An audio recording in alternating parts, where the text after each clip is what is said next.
figure standing at my window. You see, my room was in the middle of my house, and my window faced the wooded area just behind it. I waited a couple of minutes, and the tapping eventually stopped. Then, not a moment later, I heard a voice calling my name, and the tapping eventually stopped. It was my mother's. Not a moment later, at the same time, I heard a voice calling my name. It sounded so scripted. I heard more tapping, and the voice still calling. Not a moment later, the voice slowly drifted to the back door. Scripted. The back door was in the kitchen, and the voice still led out to the deck. I mustered the courage to get up, and I tiptoed to the edge of the kitchen doorway. I know I saw a figure at the back door window in the shade of a woman. It was tapping at the glass and calling my name, and my mother saw a figure at the back door window in the shade. It was tapping at the glass and calling my name, and my mother said to me. It sounded as if it was projecting the voice straight into my head.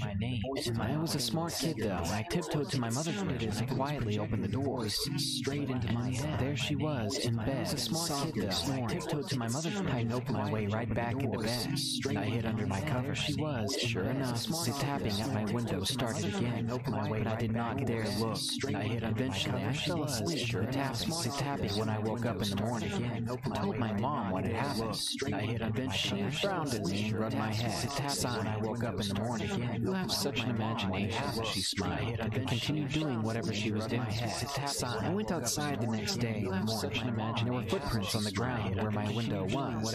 I showed my mom, and yet she was still skeptical, but she let me sleep in her bed that night. We said a prayer together before we went to sleep, and yet she was still. It was the only time that ever happened. Sleep in her bed. I hope I never had to see that thing again before we went to thing that I believed was a skinwalker. Only time that ever happened. Sleep in her bed. I hope I never had to see that thing again before we went to my experience with a skinwalker. Time that ever happened. Submitted by Anonymous.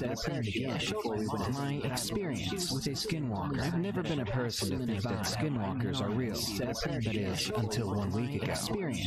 Last week I went camping with my mom. We were at Strawberry, Arizona. If I remember correctly, we were going to be camping for the weekend, starting Friday night to Sunday afternoon. We arrived at about 6 o'clock, and it was already dark. My mom started a small fire, and we got working on putting up our tents. We were done about 30 minutes later. We had our dinner, some s'mores, and went to bed. I woke up at 10. I needed to go use the bathroom, so I got out a flashlight and went to pee. A few moments later, I began to walk back to my tent. I heard something scratching on what I assumed was wood. A few moments stopped and I looked around, but there was nothing there. I jogged back to my tent and got in. And only a few moments later, that scratching came again. But it was closer now, way closer. After a minute or two, it went away. I went to sleep a few minutes later. I was awoken to a loud screech. It sounded like it was within 20 feet of us. I didn't dare go out there with whatever that thing was. I was still half asleep, so I turned on my flashlight and I pointed it to the walls of the tent. Big mistake. I was attracted to the light, so I walked towards it. I saw the silhouette of the thing in view. It was a very large figure. Everything about it seemed human at first. And then I noticed the fingers on this thing. They looked to be claws. The height of it was larger than any person I've ever seen. Its legs weren't human either. It looked to be a fur about them, as if it was some sort of goat. It started scratching on my tent, creating holes in it. I saw a part of the tall figure. Its legs were, as I described before, goat-like. I did what anyone would do in this situation. I screamed. The thing scratched at my leg, and then the creature started to shrink. This is the best way I can describe it. And only a moment later, it took on the form of a wolf, but still, on its back legs, the thing took off. Only a moment later, I got a first aid kit, and I wrapped my leg up. The damage wasn't too bad. The cut itself wasn't that deep, but it did bleed for a while. After that, I got out of my tent and went to my mom. I told her that we needed to leave now. And within 15 minutes, everything was in the car, and we drove out of that place. It was probably 3 in the morning whenever this happened. We made it home only a couple of hours later.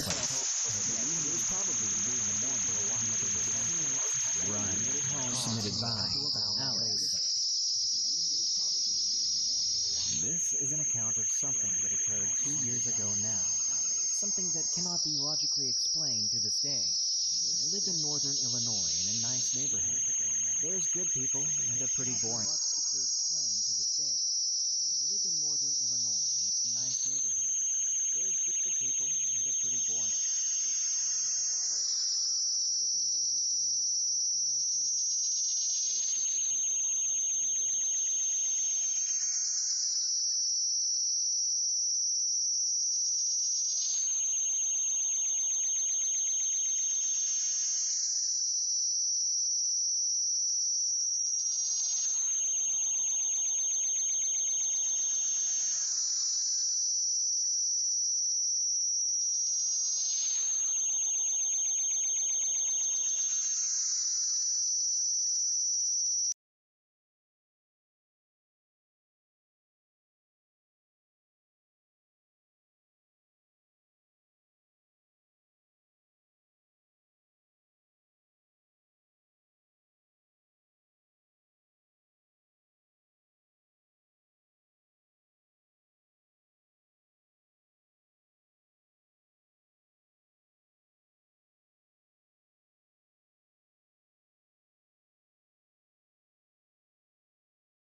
Exploring a section of the lake that's closed off from the rest, due to it being private property.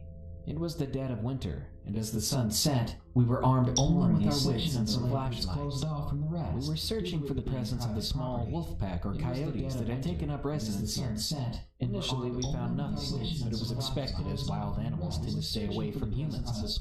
It had just snowed. That had taken up residence here.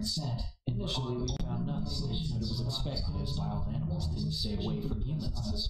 It had just snowed. That had taken up residence here. Initially, we found nothing, but it was expected as wild animals tend to stay away from humans. It had just snowed. That had taken up residence here. Initially, we found nothing, but it was expected as wild animals tend to stay away from humans.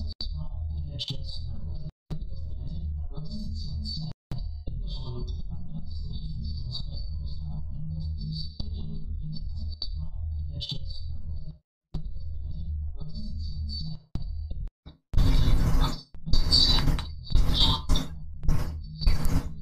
Hello?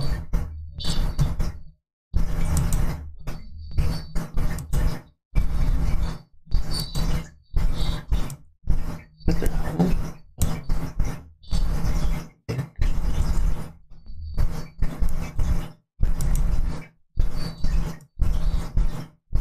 Oh.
So if there were any tracks, they would only be minutes old, and after about 10 minutes of scanning the snow, I came upon a set of canine tracks. The interesting thing about these tracks, though, was that they were absolutely massive, reaching the overall width of my splayed hand, but otherwise identical to a normal wolf. After seeing that, instead of hightailing it the hell out of there like any sane person, I decided to ignore the overwhelming feeling of dread. I called Anna over to me. As we both looked in awe at the tracks, I remembered that I had my phone with me, and so I began taking pictures of the prints in comparison of my hand. I wanted to prove what we saw to my family once we got back home, if we survived. After taking an obsessive amount of photos, I suggested that we follow the direction of the tracks. Anna agreed, and so we followed them, going northwest across the property. This section of woods is used as a private dump by the landowner, and the tracks were leading directly to the small, flimsy trailer used as its on-site office. As we continued on, I began to get this feeling like we were being watched. But it was like nothing I've ever felt before. This was bone-chilling dread, like something was listening to my very heartbeat. I ignored the danger alarm sounding in the back of my mind, and I continued looking down at the tracks that had now begun to morph before my eyes. These prints were now getting even larger, and the toes began to elongate on both the front and hind feet. I froze, panic taking over for a moment, and I turned to Anna. I said to her, "Come over here, look at this. Are you seeing what I'm seeing right now?" Anna came over and looked at me with wide eyes before pulling out her phone to take more pictures. Despite the darkness, the cold, and now the danger of some creature lurking nearby, we trudged on with our investigation. Soon we were almost upon the trailer, about 300 feet away, when again the tracks morphed, this time becoming longer and becoming bipedal. The elongated canine feet were longer than my forearm and hand, not including its toes, making whatever the canine monstrosity was over 6 feet tall easily. Again, we took pictures, but this time more hastily, shaking the whole time and tears burning behind our eyes. Then Anna asked, "When are we going to leave?" Every fiber of my being told me to run in the opposite direction, and yet we stood there partially frozen in place. That's when the noises began. To our right, in the thicker part of the forest, branches began to break.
I'm Chris, arrived before my mom and sister. Let's call my sister Leela. This wasn't much of a problem because everyone knew the area very well. So Chris and I did the usual. We gathered firewood and set up the equipment. I was pretty big for my age, and it took a lot for me to get cold, so people knew if I complained about it being cold, everyone else was already freezing. I am an avid hunter, and I'm very protective of my friends and family. So around 10 o'clock at night, when I was just about to go to sleep, my mom, Leela, and my 3 dogs arrived at the campsite. My mom asked me to help unload some stuff, and once we did, not too long after, we went to sleep. Me and my dog Lucy woke up at the same time, somewhere around 3 in the morning. Believe me when I say it was freezing cold. But not a few seconds after waking up, I heard a distorted voice of my mom saying, "Come help me." I was extremely tired, and I didn't want to. I knew I'd get in trouble if I didn't, though. This was a big mistake. I put my shoes on and I looked up to the cars, expecting to see my mom. And even though my vision was a bit blurry still, I saw something black and hairy hunched over on top of my car. I thought it was a bear, and in fear I pulled out the knife in my sheath. I was about to start yelling at the thing to ward it off when it started laughing at me. I froze. My dog began to growl and the creature stood up, and it mimicked Lucy's growl. She whimpered. Then this creature jumped from the car to 7 feet in front of me and let out a shriek so loud that my head hurt. I could hear everyone else waking up in their tents. Chris came out seconds later with his loaded gun. This thing looked at him. Half asleep as well, Chris shot at the thing, and before I knew it, it had run off back into the woods. We ended up calling for help. This thing had scared the hell out of all of us. Even if it was just a bear, this thing was really close and threatened us, basically. When the Fish and Wildlife Services got there, they took whatever samples they could find. We never really got an answer.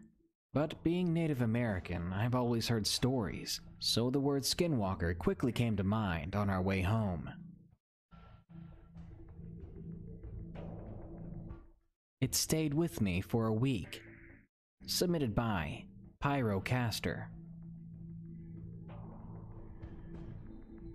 Now, before I start this, I need to make this clear. I was 11 years old at the time. I was a very plain and uninteresting guy all around. I haven't had any other experiences with creatures or the paranormal since this. And another thing, this lasted an entire week. What I'm about to tell you guys lasted from Monday all the way to the next Sunday. This happened over 8 years ago. I was in 6th grade at the time, and it was about midway through the year. We were all stressed, since the dreaded midterms were upon us, and none of us were prepared. So all of our minds were completely addled from the random questions we were going to have to do. The day went by as uneventful as usual, save for teachers telling us to get ready and whatnot. School ended, and I decided that I was going to do anything that night to relax, thanks to the annoying teachers constantly pestering us about those tests. I went home and watched some TV. A few movies later, it was time to go to bed. And this is when it started. I was tucked into bed since I was a complete mama's boy, and tried to go to sleep after the door was shut. Soon after, I heard the TV downstairs turn on, telling me my mom had sat down to watch TV. I tried to go to bed, but something was off. No sooner had I heard the TV turn on, I stopped hearing it, and I stopped hearing any other sort of noise coming from downstairs. This could usually be chalked up to my mom just going to bed. However, she would always turn the lights off. I could tell she hadn't gone to bed because I could still see all the lights on from under my door. As I wondered why I could no longer hear her, or anything from downstairs for that matter, I started to feel like I couldn't breathe. Scared, I tried to get up and move, call for help, to do anything to get someone's attention. I found out I couldn't move or make any sound, regardless of how hard I tried. My mouth would open, but nothing would come out. I strained to move, but it felt like my muscles had been paralyzed. They wouldn't respond to what I wanted them to do. As I lay there trying to get someone's attention, I saw it. There, by the closet door, was that thing. It was large, not muscular. It was actually very skinny, and I could almost see its bones. But its height was what grabbed my attention right off the bat. It was probably 6 or 7 feet tall, as it was clinging onto the door and was hunching slightly so as to not hit the ceiling. It had very pale skin. However, I could not make out any details on it exactly. Not that night anyways. The last thing I noticed about it was it had no face. It was just a blank slate, devoid of any features and devoid of any kind of hint as to why it was there. I looked at this thing, feeling what I imagine is a primal instinct that is found in anything that looks into something like this. It was fear. Not the kind of fear you get when you see your parents get into a fight. Not the kind of fear you have when looking at a wild predator, really. No, this is what I would imagine. The kind of fear you feel when you know that your life is at the whim of something altogether completely, horribly wrong. This thing stayed there on the door for hours. It never moved, not so much as an inch. It just stayed there and did nothing, just like how I could do nothing. As the hours passed and as the fear settled in, I could think to some degree. I realized that I had no idea what I was going to do. Mom would come in at 6:30 to wake me up, and this thing was still there, not making a sound or movement. The time was drawing nearer to when she was supposed to come and wake me up, and I began to panic. I tried to move, but I was still in that paralyzed state. I tried to scream, and nothing would come out. However, I could still see under my door, and I noticed that a shadow was walking up the stairs and towards it. I still couldn't do anything. But as the door opened and I glanced over to it, I immediately looked back, and that thing on the closet was gone.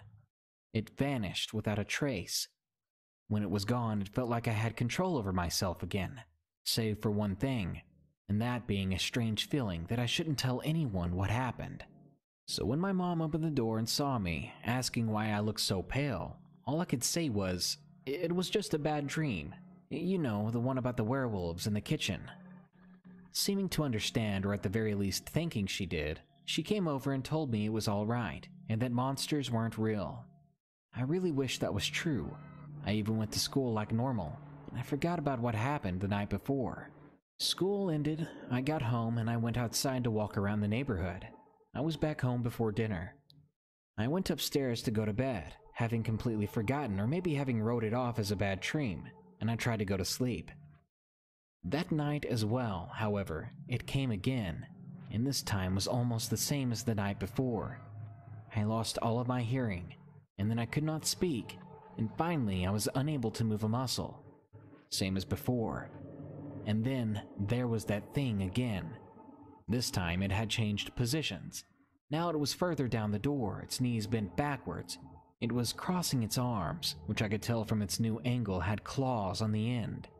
This thing was now looking right at me, or at least it was pointed in my direction. And once again it stood silent and unmoving. This time I did not even try to do anything. I just looked at it, and I waited for it to do something. I waited, and thankfully it did not do anything again, leaving in a similar fashion as the night before. This time when I left home and got to school, I did not forget about it. The day passed, and I still could not get this thing out of my head. I couldn't think of any reason why it would be there. I hadn't seen any horror movies in the last 3 months, and school wasn't stressing me out that bad. So what the reason was to this haunting or quite possibly stalking, I don't know. I still don't have an answer to it to this day. This happened every night though, and the only things that changed each night were its position towards me and how far away it was. The third night, it had left the door and positioned itself on the floor in between. It was squatting, looking like it was either trying to imitate a frog or prepare to launch itself into the air, towards me, with its claws extended. But it never did. On the fourth night, that primal fear almost went away.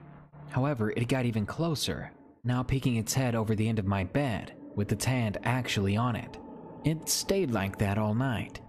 And the next day, I tried to see if it had left some kind of mark on the floor on my bed, but there was nothing. Night 5 came, and it was now crouched on the end of my bed, being careful that it was not touching any part of the bed I occupied with my legs.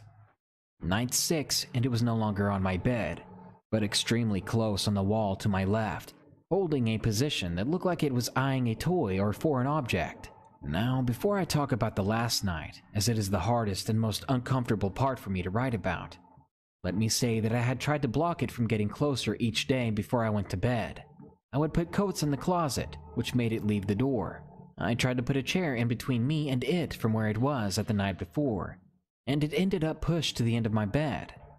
Needless to say, I stopped trying after that, thinking that I was inciting it to get closer each time, and I tried to do something else. That final night, it got close, and by close, I mean it had made sure its face was only a few inches from mine, so there was no way for me to see behind it. It used its arm and a leg on the wall to hold itself up, while the other arm was on the wall behind me, and the other leg was bent and holding onto the right side of my bed. Not only did this thing position itself around me in a way that resembled a spider surrounding a fly in its web, there was also something else that was different. That night, I had control over myself. I could feel that I could move if I wanted to, or make a noise if I tried. I could even hear the TV downstairs still playing and my mom talking to my stepdad. However, even with this revelation, I made no attempt to do anything. As I looked at this thing up close, I could tell that it did actually have a face. However, the mouth, eyes, and what I think was a nose were all located behind its skin. That's also when I noticed that it was smiling with jagged and sharp teeth, at me. I felt that it knew I could move. It almost seemed like it was daring me to try. I didn't take up this bet, and I just waited like I usually did, now with the fresh wave of primal fear I had felt for the first 2 nights. It had no smell, and I half thought that this thing was made for the sole purpose of getting into a house and leaving no trace behind. As it continued to smile and make no movement or noise, I lost track of how many hours had gone by since I went to bed. At some point I realized that, once again, my mom was coming up the stairs to wake me up. But when I noticed this, it did too. Its smile got wider, and it was the only movement this thing had ever made so far. As the sound of footsteps got closer, I saw it disappear and then reappear right before my eyes, going from being point blank on top of me to being right on top of where the door my mom was opening. She opened it, and this time that thing did not leave. It made one final movement, a quick and yet slow motion of its clawed hand to its mouth. It looked like it was telling me, stay quiet, before it left from my sight. After it left, I didn't say a word about it for months, almost a year. I finally told my mother what had happened, and all she said to me was, "Don't worry, nothing in this house will ever hurt you." This should seem like a normal response for a mother to make, but I could have sworn that I saw her go a little pale after I told her. As a result, I wondered for the longest time. I wondered if she meant that there was nothing in the house that could hurt me or want to, or if she meant that even if there was something there, something she knew was there, that it still wouldn't hurt me, even though it very well could. After all of these years, I still don't know what that thing was. I've been told by some that it was just my mind going into overdrive because of stress, but even my mind could never create something as horrific as that. I've told others since then, and some say it was a demon that was just there to feed off of my fear. I have researched what it could be, and the closest things I've found that remotely resemble it would either be a skinwalker or maybe a wendigo. However, those still do not make sense, since those don't have their faces behind their skin. So, to this day, I still wonder what it was, and why it decided to stay around for so long and just do nothing. Was it a demon? Was it a creature from a horror story? Or just a figment of my imagination? One day I hope to find the answer to this, but I have a feeling it won't be for a long time. Call me crazy, but I don't feel like I've seen the last of this thing, and that it may eventually come seeking me out again. Only next time, it won't just stay there and wait for me to do something. Skinwalker in Big Bear. Submitted by Flame Daisy. My husband and I are avid campers. We live in Southern California and go out to the San Bernardino Mountains as often as possible with our 2 dogs. I am from Oregon and grew up in the woods. Did search and rescue religiously, and spent much of my time going on trail rides and hikes as much as possible. Just to give you an idea on how much experience I have. We've been married for 2 years, and have already been on over 20 camping trips, trying to visit as many different spots as possible, sometimes even switching campsites for a weekend, only spending one night. But this last trip scared the camper out of me, and it may be a while until I'm ready to return to the woods. We stopped by a favorite of ours called Holcomb Valley Campground. We set up camp, played with the dogs, and went for a small walk on the many back roads and some short trails, just revisiting our favorite areas. The dogs were behaving as normal, running around off-leash and playing. We were comfortable and calm, and came back to dinner and hot chocolate before it got too cold, and we slipped into the tent for the night. At the time, I was pregnant. I have to go to the bathroom often during the night, and I got up around 2 in the morning. I grabbed a flashlight and brought one of our dogs, a golden retriever, with me. Now, don't let the reputation of the golden retriever fool you about mine. He was raised without much contact with other people except for family, and with our other dog, a pit bull mutt. Moose, our golden, is very alert, doesn't like other people, and growls to warn them off, especially after we became pregnant. He is overprotective of me. Both our dogs are fit, and they're used to camping and going off leash. They don't leave our sides.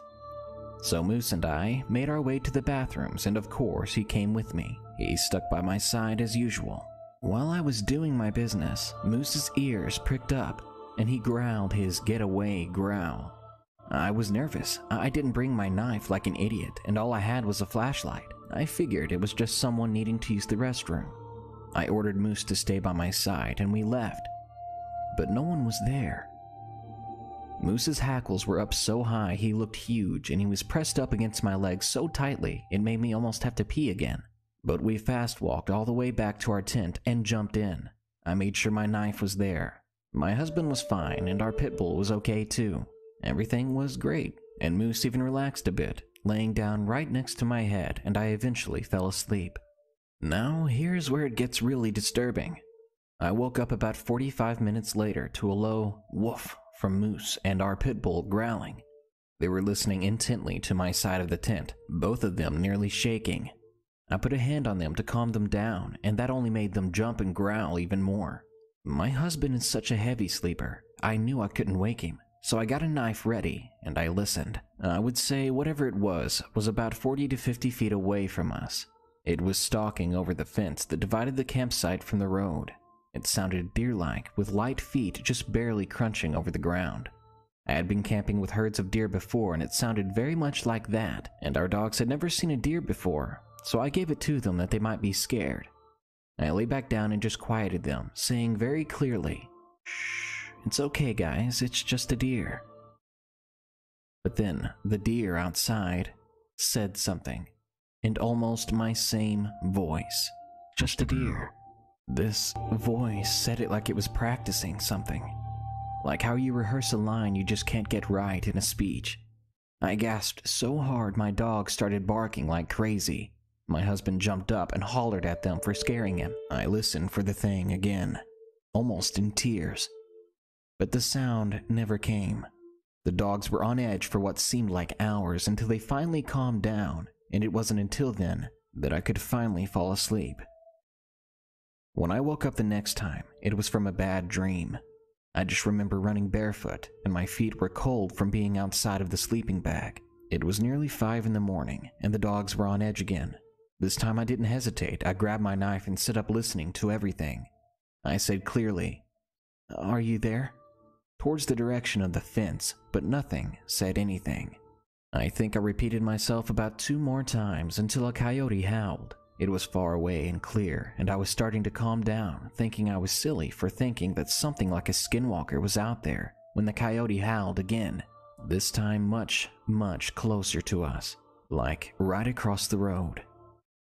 And this one was not a coyote. It was a high-pitched yip that would end in a hoarse growl. It did it again and again, rehearsing the howl over and over. My husband woke up to this, asking me if it was a coyote. Petrified, I told him I didn't think so. This thing howled for over 10 minutes until it stopped and finally left. My dogs were just as scared as I was. That morning we went for another walk, then packed our things to move to the next campsite. Our moose ended up vomiting most of the day, and that made me panic. He was on edge so he couldn't keep anything down, and our pit bull was listening to anything and everything, never leaving our sides for a moment. That night, we were at a completely different campsite on the other side. So luckily, nothing happened, and the dogs were able to get some sleep. But the next day, we stopped in Big Bear for lunch. Moose was all better at that time, and we all went for a walk in the village when we ran into our neighbors we recognized at Holcomb Valley Campground. We asked them about the coyote, and they suddenly went pale. They told us about what happened that night. We'll call the woman Mary and the man Ben. They had a small dog named Benji. So they said Benji had to go out in the middle of the night, so they unzipped the tent and let him do his business. He just ran to the fence and was barking until Ben went out and got him. Ben said that across the road, he saw a man standing there, and when he waved his hand, the man ran away into the woods. All night, Benji and the other dogs were barking like crazy until a few hunters went to investigate. They had their bows and a couple of knives, a few trained hunting dogs too. They crossed the road and went after the man to see if he needed help. They got about 20 feet into the woods when this man screamed at them with something between a coyote and something from a scary movie. It woke everyone up, and one guy claimed that the thing shifted before them into something like a deer with impossibly thin legs, and it bounded away faster than any animal he had ever seen. My husband doesn't believe in this kind of stuff. He shrugged it off as people being tired and the night being so dark. But I know that it was a skinwalker, and that's more than enough to keep me away and to keep me up at night. So for people who love to camp up in Big Bear, be careful when you venture up into the hills. There's something up there.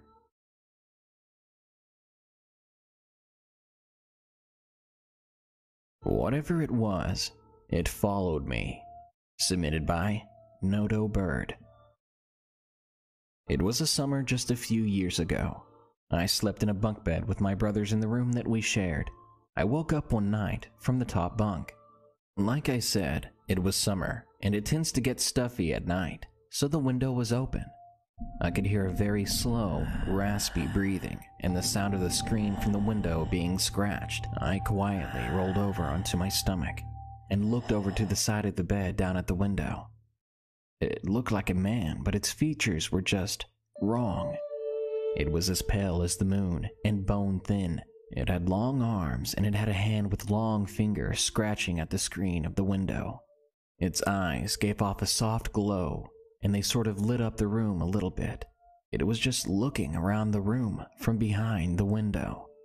It wasn't even trying to get in, it was just examining the room. From what I could tell, it hadn't spotted me yet, and I couldn't get out of bed without it seeing me, so I just crawled to the other side of the bed, the side by the door, and I lay silently, terrified until morning. It left after about an hour, judging by the digital clock on top of the TV. The next morning, I went outside and studied the window. Whatever had been there had to have been at least 7 feet tall, because the window was about 5 feet off the ground and this thing was hunched over. A few weeks go by, and I go on a camping trip. My brothers were in Boy Scouts, and I was allowed to go on the camping trips with them, which I loved because I've always loved the forest. It was in this enormous forest in the middle of nowhere. The property belongs to someone from Scouts, and there's nobody else for miles. Everything goes fine. It was a fun day of fishing and hiking and s'mores. Everyone's about to get in their tents for the night. Then everyone is silenced by an echoing, blood-curdling scream. It was definitely, absolutely not a fox, and there haven't been any mountain lions in the entire state for centuries, so it couldn't have been one of those either. Somehow, and I don't know how, everyone was able to get some sleep after that. I convinced myself to get into the big family tent, and soon, feeling safe and warm, I'm out cold. I woke up to the sound of the tent fabric being scratched at. I look around, and on one of the nylon walls, long scratches are being made periodically from the outside. I turn on the lantern hanging from the ceiling, and it stops. I can see its silhouette. It's the same thing from only weeks before. Large, tall, bone-thin with long arms and legs. It creeps away. It begins to do the same thing to the other tents around the campsite. I wait for it to finally leave, and I turn off the lantern, staring and in shock. I was somehow able to fall asleep. My dad's really into paranormal stuff, but I honestly don't know how he'd take all this. I haven't told it much, and every person who cared to listen just didn't take it seriously. I haven't seen it since, thank God, but whatever it was had followed me from my house in the suburbs to the forest out of town. I've always slept on the other side of the bed since then, away from my window. After doing some research, I think this mostly matches the creatures known as skinwalkers or maybe a wendigo. Thing in the Forest. Submitted by Cole. Okay, so for privacy reasons, I will not be using my real name. In the story, my name is Cole. I was in middle school and 14 when this happened. In California, we tend to go out hunting, or if you can't, then you play hide and seek and other games like manhunt and stuff. My friends and I were playing hide and seek. Their names are Zach, Jordan, Amelia, and Joe. Zach was it. We all charged away from our houses and into the woods. Joe and I hid in trees and not far apart, maybe a few trees away. It was getting dark when we started, so it was probably 9:45. Also, the seeker had a flashlight. Joe and I were waiting to get caught and were whispering to each other when out of nowhere, heavy crunching of leaves came from the left. There was no light and we thought it might be Jordan, but we didn't call his name in case it was an animal. The crunching was about 20 feet away, then it stopped. I heard a very quiet scraping noise, then the scraping started again, even closer, like it had come 10 feet closer in 5 seconds without making any noise at all. Joe and I heard a tree branch snap and looked where it might have come from. This thing was in a tree in the middle between me and Joe. It was very long and had some hair on its arms and legs, and no hair anywhere else, and had sharp stubby-like claws for climbing. It had ripped up the branch it was on. This thing was looking at me now. I was scared out of my mind. It made a roar or a hiss, and in a fraction of a second, it was on the second tree closer to me. I jumped down and screamed with all my might. "Get away! Joe, run!" The creature was now in the tree that I was in merely seconds before. Joe heard me and jumped out of his tree, and we ran so fast that we were in my house in a snap.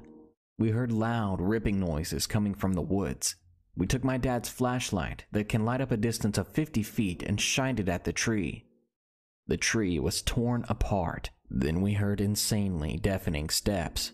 We shined it in the forest again, and it was making its way toward us. It was over 9 feet tall, with black eyes and huge hands. We flew inside, locked all the windows and doors, and called our parents and the police. Jordan, Amelia, and Zach ran inside when they heard us screaming. I don't know what I saw that cold day, and I'm glad I made it out alive at all.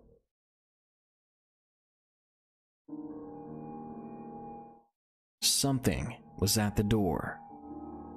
Submitted by Nathaniel Olive.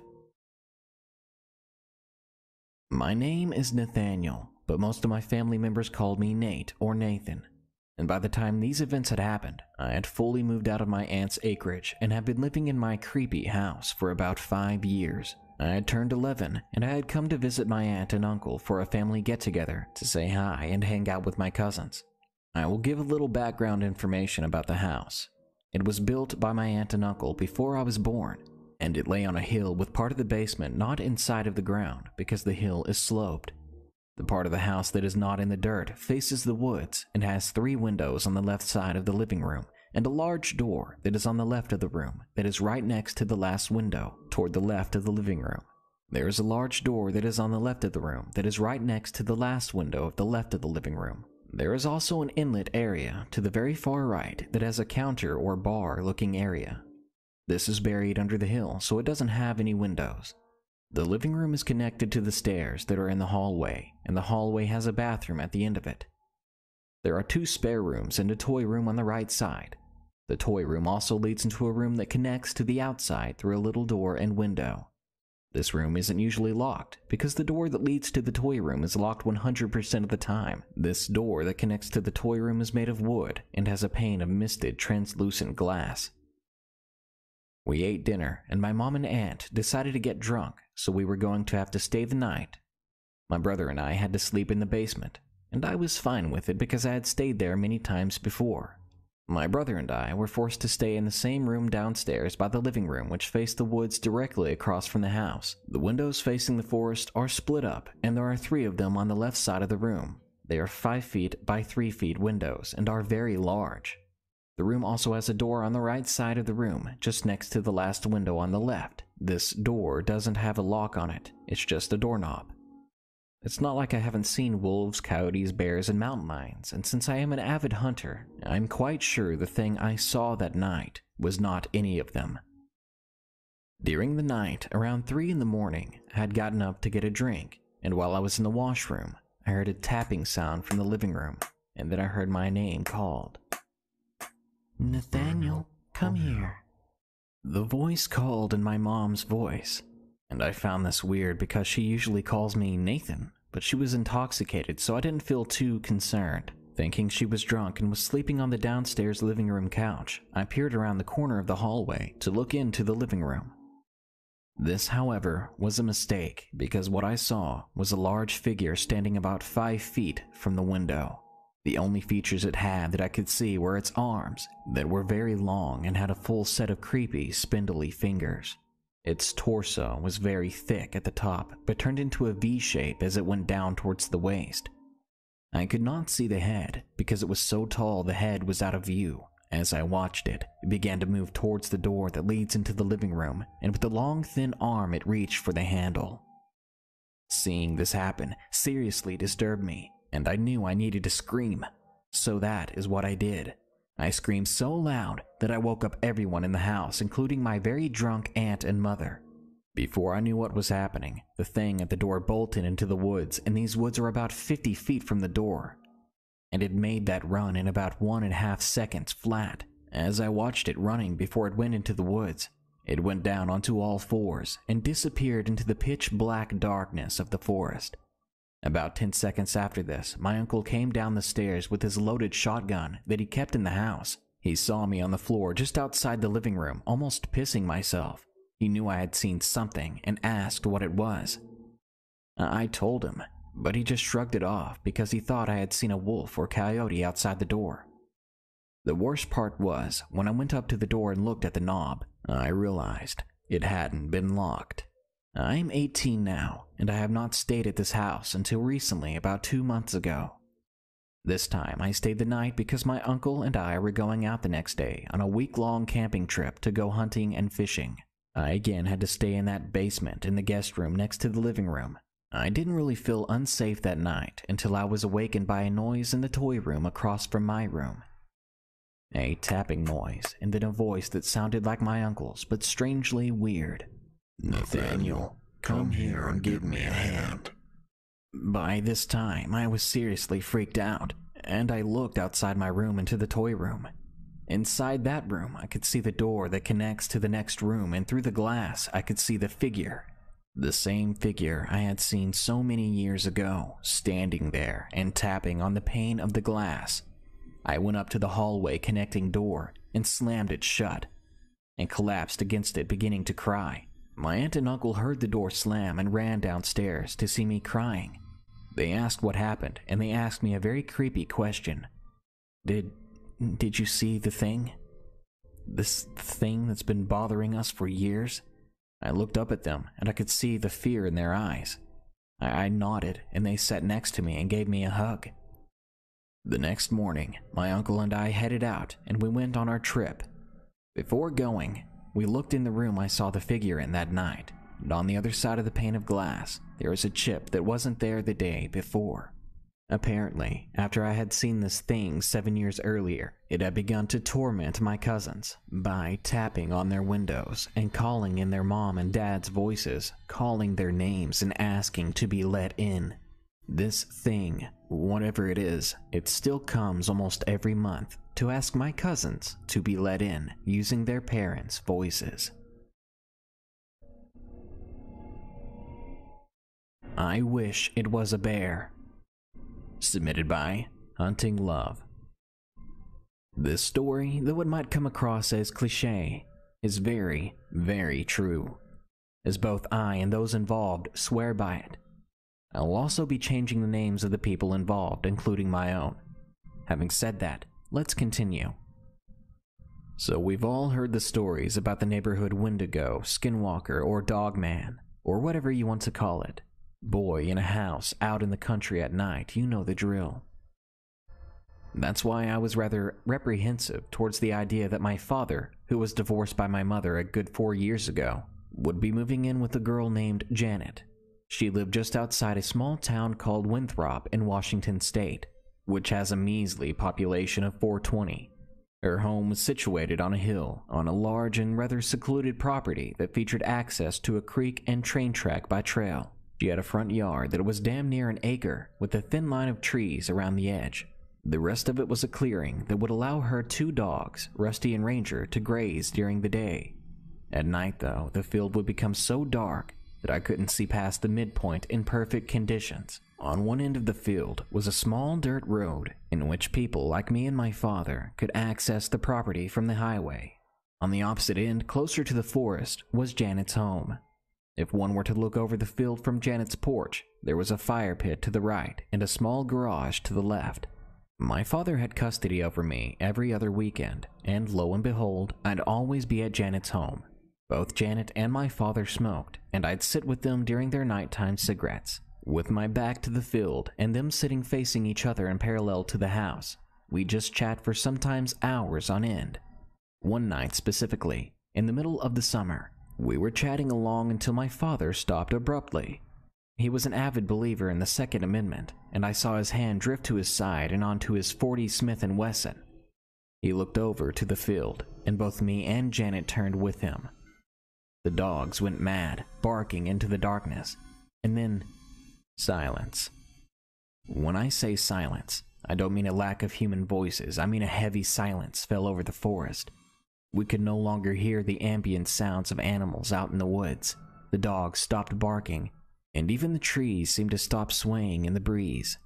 I turned just to catch a small white blur at the right corner of my vision. I followed it, and all I saw was the gated entry of the trail swinging open in the breeze. Silence firmed its grip on the forest, that is, until a small rodent caused a twitch in the grass near the gate. I imagine the movement caused this, but what I saw seemed inexplainable.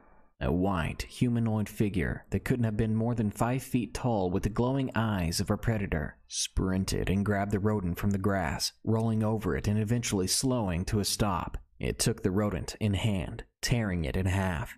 When it made eye contact with us, I swear I heard what I thought sounded like Janet pissing herself. Her being the only one familiar with these woods, I took that as a sign that this was no common occurrence. We sat for what felt like hours, keeping eye contact with the monstrosity that sat before us. Without warning, it turned sharply and exited at full speed through the gate and into the woods. The rest of the night was quiet, though we all slept in the same room. We being Janet, my father, me, and my father's 40 cow. The next morning, my dad and I packed hastily so we could return me home. Soon after, my father found a new place to stay in the center of Tacoma. His fondness of the outdoors seemed to wane after that experience, and we are yet to return to Janet's home.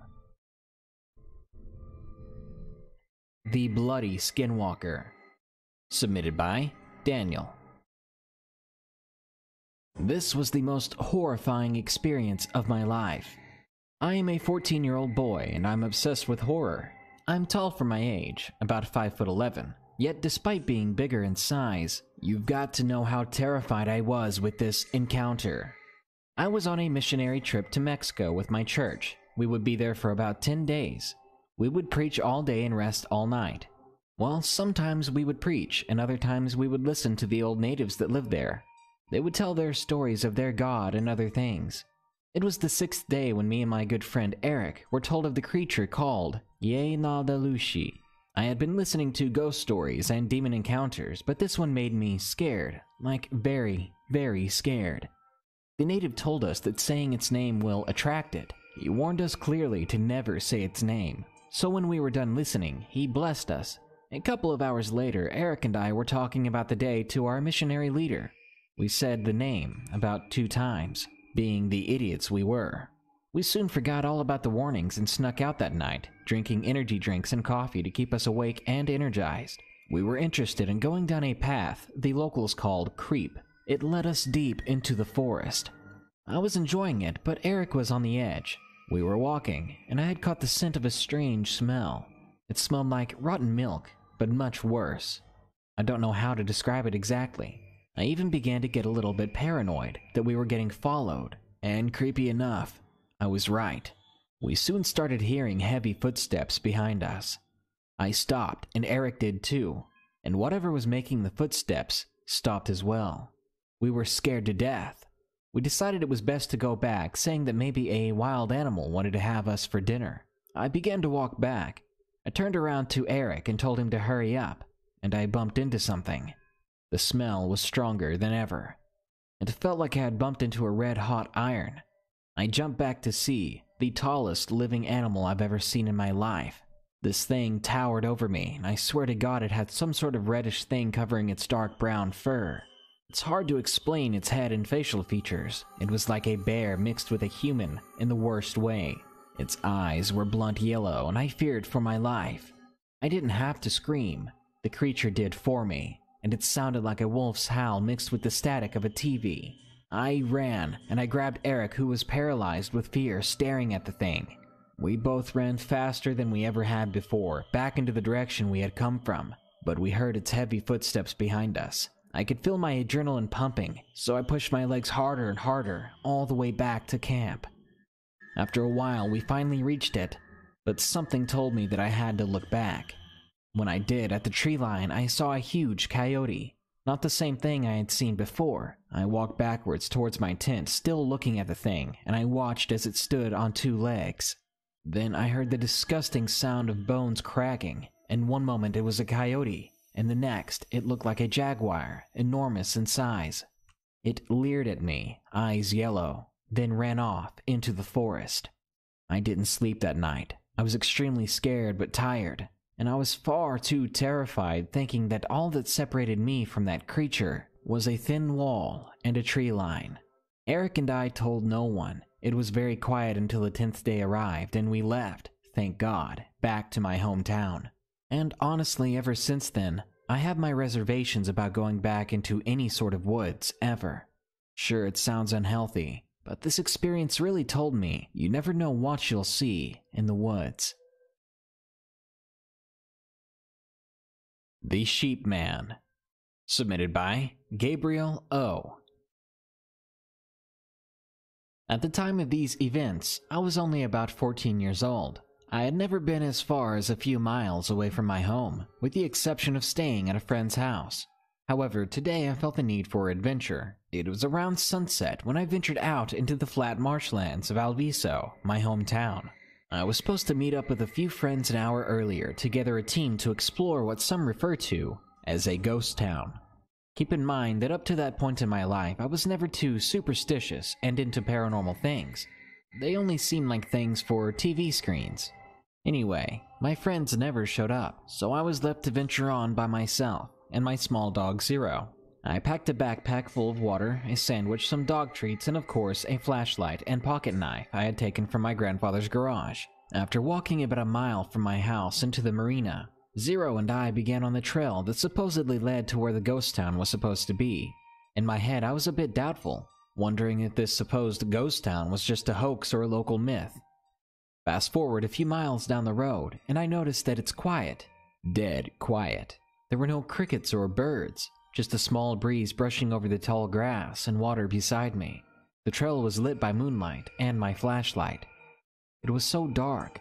The trail was a levee, with water and marsh on the other side of me as far as the eye could see. I saw a broken bridge in the distance, and I began to get a little more hesitant.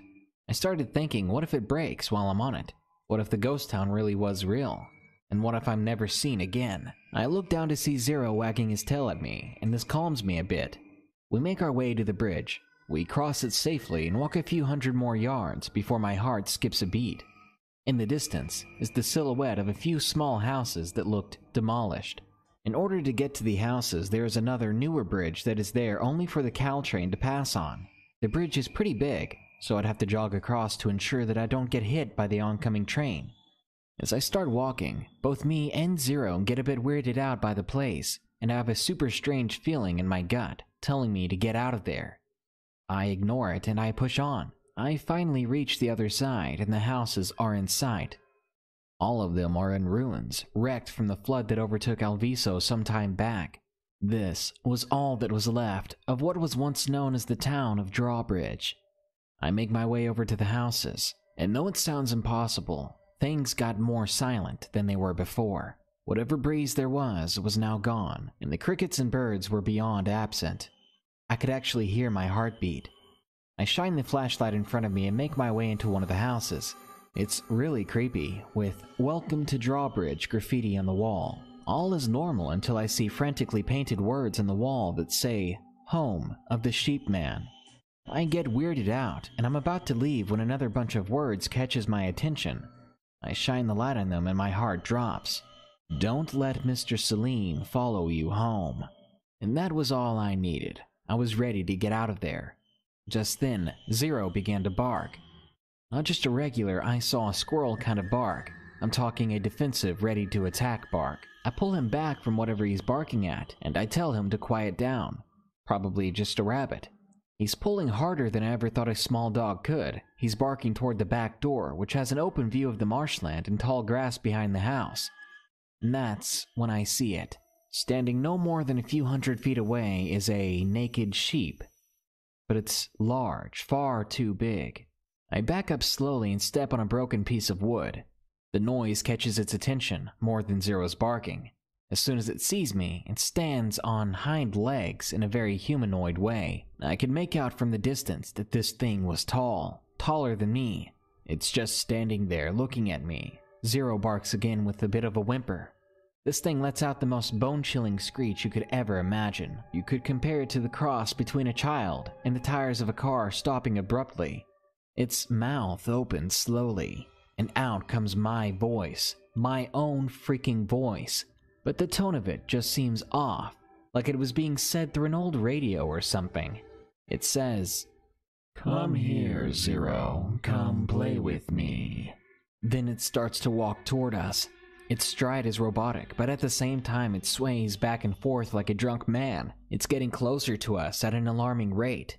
I grab Zero and I bolted out of there. I don't look back, and I could swear I could feel something ice cold touch my neck. I started to smell rotting flesh, and I swear I was about to puke while running. My adrenaline is the only thing that kept me moving. I got to the broken bridge, and I tossed Zero to the other side. I jumped onto the bridge and it snapped underneath me. I could still walk on it though, so I hurried across.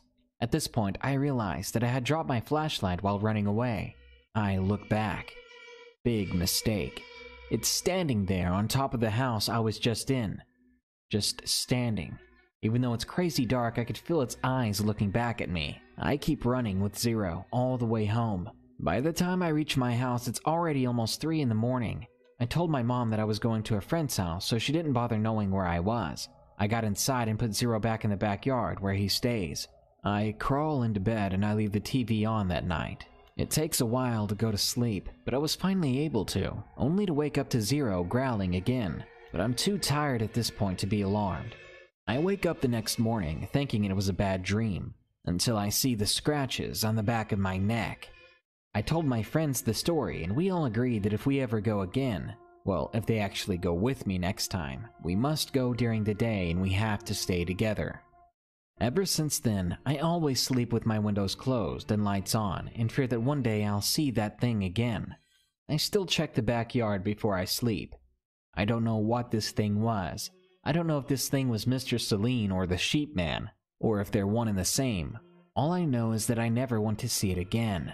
Last year I was watching a few creepy videos about Native American horror stories when they described something that made me freeze. It was of a twisted creature capable of turning into animals that hunted us for fun. It described the creature I saw a few years back in perfect detail. I believe now that what I saw that night was some sort of skinwalker. I wish I was making this up. I just wanted to share my story so that people may think twice before going out there by themselves, especially at night. Encounter with a Skinwalker. Submitted by Anonymous. This event happened about 4 years ago. It was a summer night. My friends, let's call them Daniel and Andrew, and I were playing a game of Nerf War out of my 5.5 acres. I was hiding in the forest that my family owned, holding my Nerf swords in my hands, and a one-shot pistol in my back pocket. I heard Daniel start up his automatic Nerf gun nearby me. I crouched behind my tree, leaning in to try to see him. I hear movement closer to me now, yet the movement was from behind me, while the sound of the powered Nerf gun was in front of me. I thought I was cornered, so I spun around. There was no one there. I jumped out, signaling Daniel to go silent. He stopped his gun and slipped up to me. What is it? I heard him whisper to me. I asked him to go get Andrew, and he walked off. I pulled out my pocket knife that I always had on me. I began walking towards where I heard that movement. The sound was still coming, and it sounded like it was coming from the only large limber pine, and on the other side of it. Now, I thought it was going to be a raccoon. I was hoping it wasn't a bear, but what I found was much worse. As I was slipping around the tree to try and find what it was, I heard 2 heavy, fast footsteps coming up to me. I knew that it was Andrew and Daniel, so I threw up the sign to go quiet, and then motioned them to come over to me. Apparently, they saw that I had my knife out, so they pulled out theirs as well. They both looked a bit nervous. We started making our way around the tree, and when we got near where the sound was, Daniel stopped abruptly. Soon after, Andrew did the same. I turned around and followed their gaze up to one of the highest branches of the tree. What I saw shocked me. It was large, about 7 feet tall, with clawed fingers, and was bone thin as if it never ate. It also had fur on its arms and legs, but nowhere else. It was scratching at the tree as if trying to get something. I heard a bird chirp after what seemed like an eternity, and this thing stopped.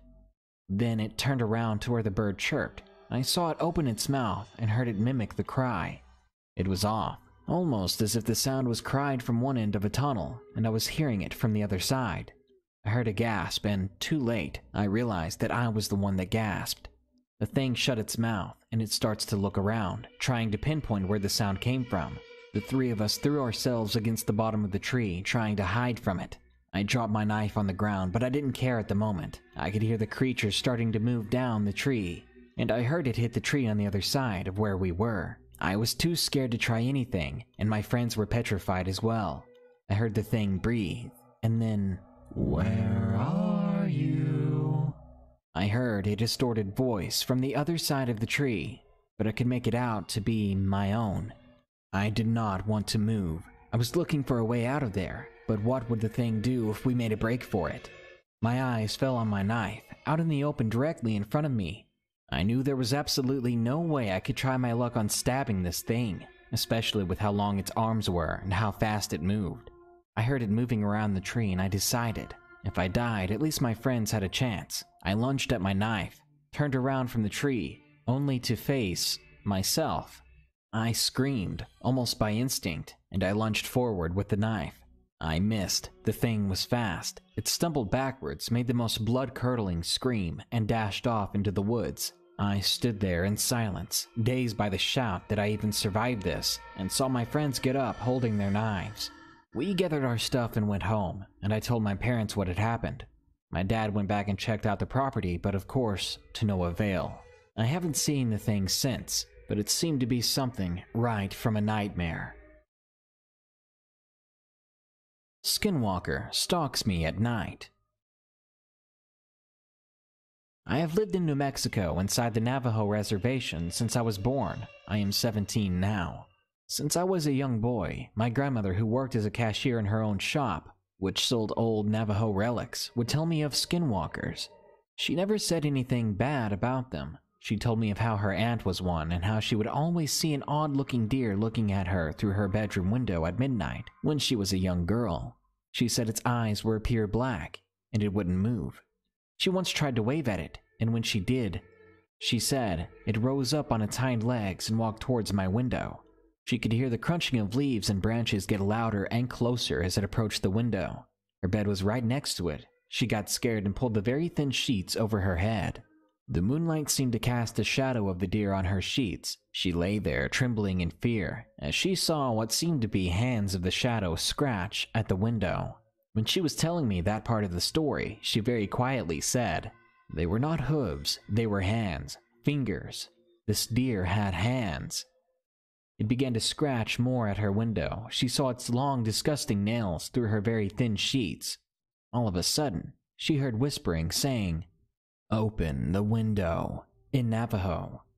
The dear thing's shadow started to become something else, she said, while she heard it cracking and snapping of what she said had to be bones. Not a deer anymore, but she saw a person in the window. She peeked through her sheets in an instant and said she saw a very ugly old lady staring at her with the same eyes the deer had. Pure black. She said it reminded her of death. She didn't move an inch until finally this old lady trotted back into the forest. And that deer never came back, but my grandma said there was always a deer that would follow her home from school, right to the edge of the tree line. So this is where my story begins. I was that stupid little boy that would always go outside and be up to no good. I would climb trees, throw rocks in the river. I wouldn't go inside until my grandma made me. I would always run through the forest in my backyard by myself. I would see the occasional deer, so I would run at it to spook it off. Until one day, I saw a deer. It was a large deer with a shaggy-looking hide. It hadn't seen me, so I sneakily came up behind it. I was only a few feet away when it suddenly turned its head to me. It had pure black eyes, dead eyes. We stared at each other for what seemed like hours in my head. It then stood up on its hind legs and ran off into the thick forest, faster than I've ever seen a deer run. The disturbing part was the ear-splitting screech it sent out as it galloped into the forest. I quickly ran home. I didn't want to go into the forest anymore. I lived in a house that was held up, which meant it had a crawl space. Small animals like possums like to hide there sometimes, so I would never go down there. One night, when I was on my bed doing my homework, I heard a scratching on the floor of my room, coming from that crawl space. This had never happened before. This scratching came from the floor beneath my bed. I, the stupid kid I was, got a broomstick and smacked the wooden floor 3 times as hard as I could. Suddenly, the scratching stopped. For a couple of seconds. I sighed in relief before I heard 3 slow thuds beneath my bed. Whatever it was making the scratching noises copied me. It then began pounding on the floor. I felt my bed shake very slightly with each coming thud. I stopped moving. The fear hit me all at once, and I lay there on my bed sobbing until it stopped. A couple of moments later, after it stopped, I saw through a crack in the shutters of my window a disheveled-looking man crawl out from under my house and run off into the tree line. Every night after that, I hear whispers coming from under my floorboards, faint scratching and pounding, and I see the same shifty coyote hiding in the darkness of my crawl space. I see those same eyes and the same eerie orange glow. I am scared for my life. Skinwalker in Rockingham. Submitted by Lean and Meme. Before this experience, I have never believed in the paranormal, but this event still baffles me, and it makes me realize that we're not the only things in this world that can cause others to feel pain or fear. This took place on a nice November night in 2015. We were home alone. My house is your average 2-story home, with me and my brother Jeff's bedrooms on the 2nd floor of the house. I know it's not haunted, but that doesn't make this experience any less terrifying. My name is Mia, and I was 12 when this occurred. I have long blonde hair that goes down past my shoulders to my chest, and I have blue eyes. On this night I was wearing a tank top and short shorts. I was home alone with Jeff, who looks like a rugby player, but he takes medicine because of his ADHD, and he can get aggressive if he forgets to take it. He was 13 at the time. I had 2 of my friends sleeping over with me. I will call them Josie, who's 12, and Gwen, who's also 12. It was about 8:30 at night. I was making popcorn to watch a movie while my friends were in my bedroom waiting for me to start the movie.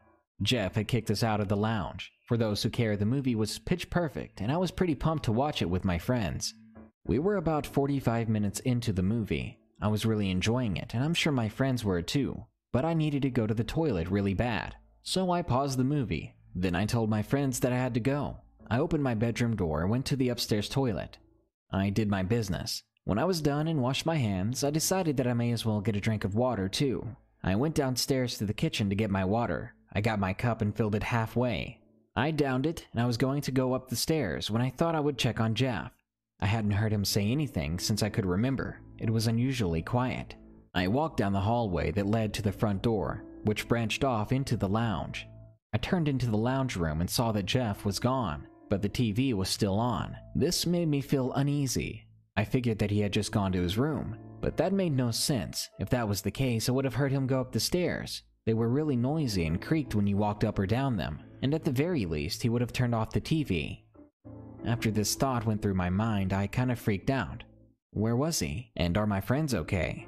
I went upstairs in a quick dash and went through my bedroom door. To my relief, my friends were still there and they asked me what was up. I told them that Jeff was gone. Then I asked them if they heard Jeff go into his bedroom. They said that they hadn't seen or heard anything, so I thought he wasn't there. I told them I was going to check his room. I went down to the corridor and stood in front of his bedroom door. I opened the door and I saw a silhouette. I was about to turn on the light, but I heard Jeff say, "Don't, why are you in here? You didn't knock, get out." This was Jeff's usual excuse, so I listened and I backed up while saying, "I'm sorry, I just wanted to see if you were okay." I went back to my bedroom telling my friends that Jeff was in his room. Gwen and Josie said that is not right, since they didn't hear any noise. While we were talking about how Jeff got in his room, we all heard the front door open. Curious, I looked at my phone. It was now 10:37 at night. My parents shouldn't be back yet.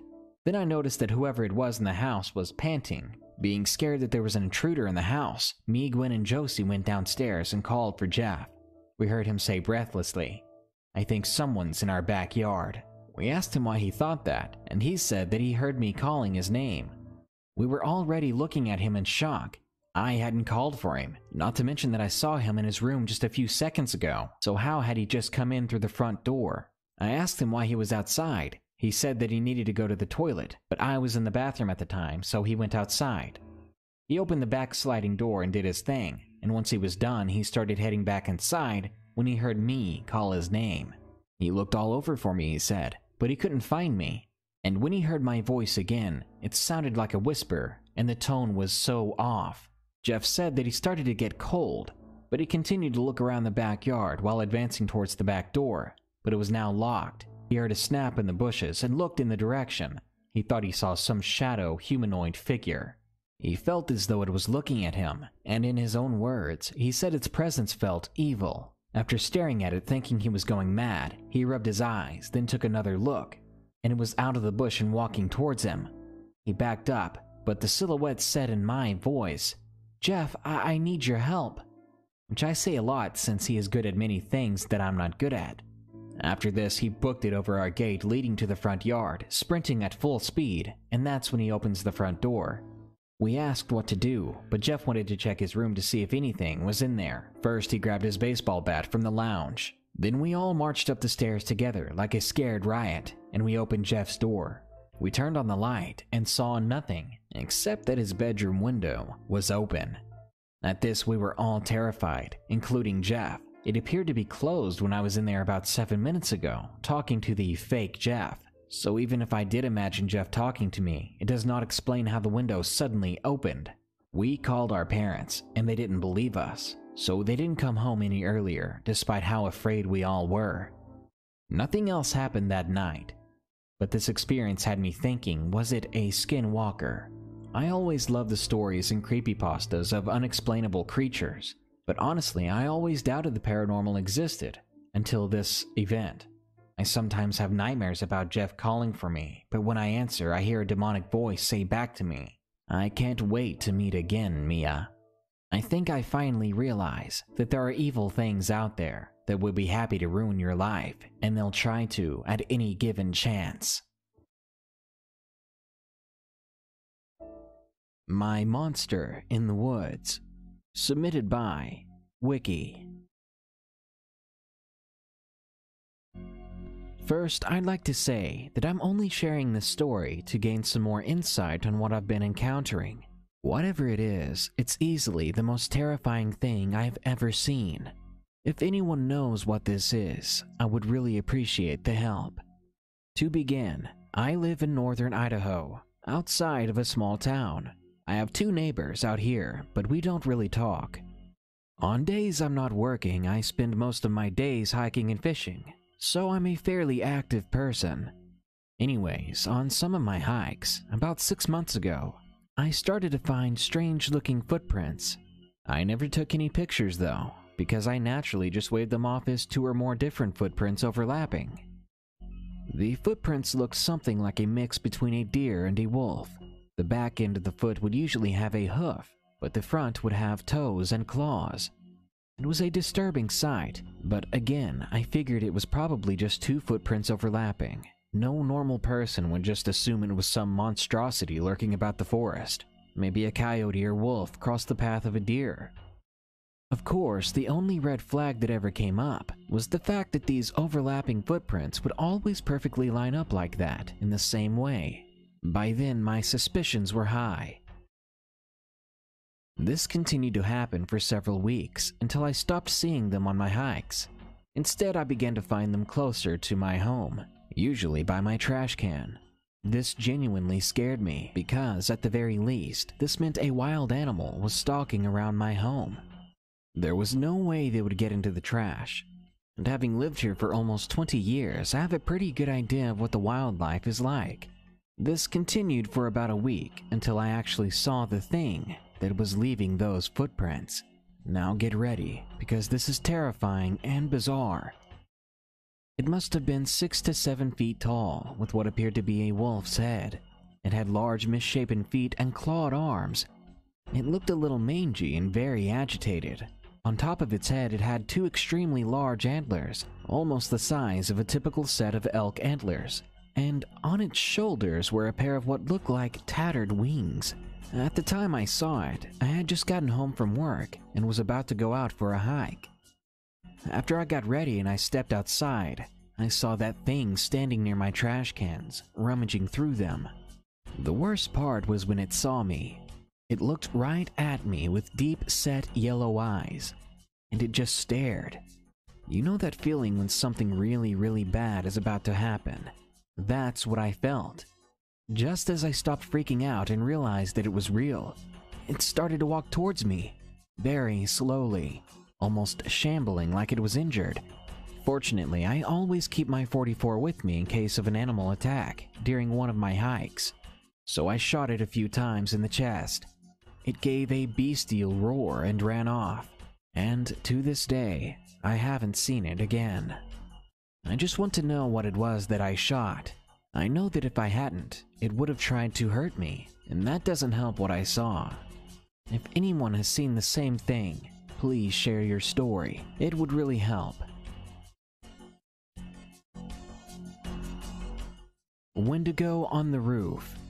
Submitted by Dominicus V1289. Let me just say I'm a sucker for the paranormal. I believe I've had encounters with ghosts, poltergeists, monsters, etc. But this is one of the scariest I've ever had. I have grandparents that I love very much. My mom usually leaves me with them if she is gone for a few days. And one day this happened. I was at my grandparents' place, but I was home alone. It was late, at least 8 p.m. I was sitting there working on my computer doing homework. The typical teenager stuff. At one point, I walked downstairs to get something to drink when I heard footsteps. They weren't in my house, but they were outside. And honestly, it frightened me, because I had watched too many scary movies lately. I didn't want to be a wuss about it, and I thought, it's most likely my neighbor's dog or something. So I went back to doing my homework. Now, I was doing my homework on the second story, and that's when I saw something in the window. What I saw was no dog. It was black and tall, really tall. I was 11 at the time, 5 feet tall myself, and this thing was towering, and there was no way I could fight it if it came down to it. I stared at the thing for what felt like the longest minute of my life. Then suddenly, the thing jumped down from where the window was out on the roof to my backyard. Then I heard my grandmother's voice. Domas, give us a key to the door. We forgot ours. I was still very scared, but I felt relieved. My grandparents were back, so I was safe. Then I remembered, my grandparents locked the door from the outside, so they had to have had the key to do that. And besides that, it was only 8, and they were meant to be back at 9. I grabbed my GoPro with the stick thing attached to it, and I started filming, and I very much regret that decision. When I poked the camera out of the window, whatever was out there took the camera and started pulling me down. I struggled, but he yanked the camera out of my hand. Then I heard that thing outside stomp off into the woods, out of the yard. I thank God that I survived. I wanted to call the police, but I don't think they would believe me. But when my grandparents got home and I told them what happened, they actually believed me. And not too long after, for one reason or the other, they soon moved out. As far as I know now, that place is still abandoned. And honestly, sometimes I miss it. I drop by there every so often, but I always bring protection. Field Stalker. Submitted by Daniel. What happened that day will haunt me until the day I die. For some background info, I'm a skilled marksman. I've won a lot of shooting competitions. I'm 27 years old, and I'm not your everyday night owl. Sometimes I find myself staying awake for 3 days at a time. I live in Fairbanks, Alaska, and hunting is my way of life. Wolves, bears, deer, you name it. 2 months back, a wealthier guy who owns a private lot of land hired me to guard his land sometimes. He knew of my experience hunting and shooting, but the salary is more than what I deserve.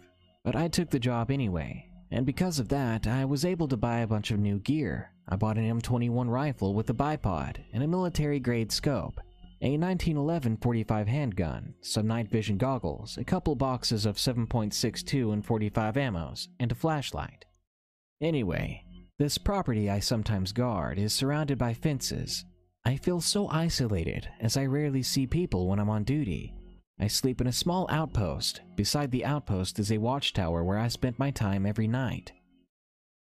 It was the 5th of March when this happened. It was just another night in the office, at least that's what I thought. Around 1 in the morning, I was at the tower just chilling when I heard a strange noise that echoed throughout the field. I'm not gonna lie, it caught me off guard. So much so that I almost fell off of my chair. What the heck was that? I whispered to myself. I quickly grabbed my rifle and I searched for where the noise came from. It took me a moment to find where the noise was coming from. But when I finally found it, my God.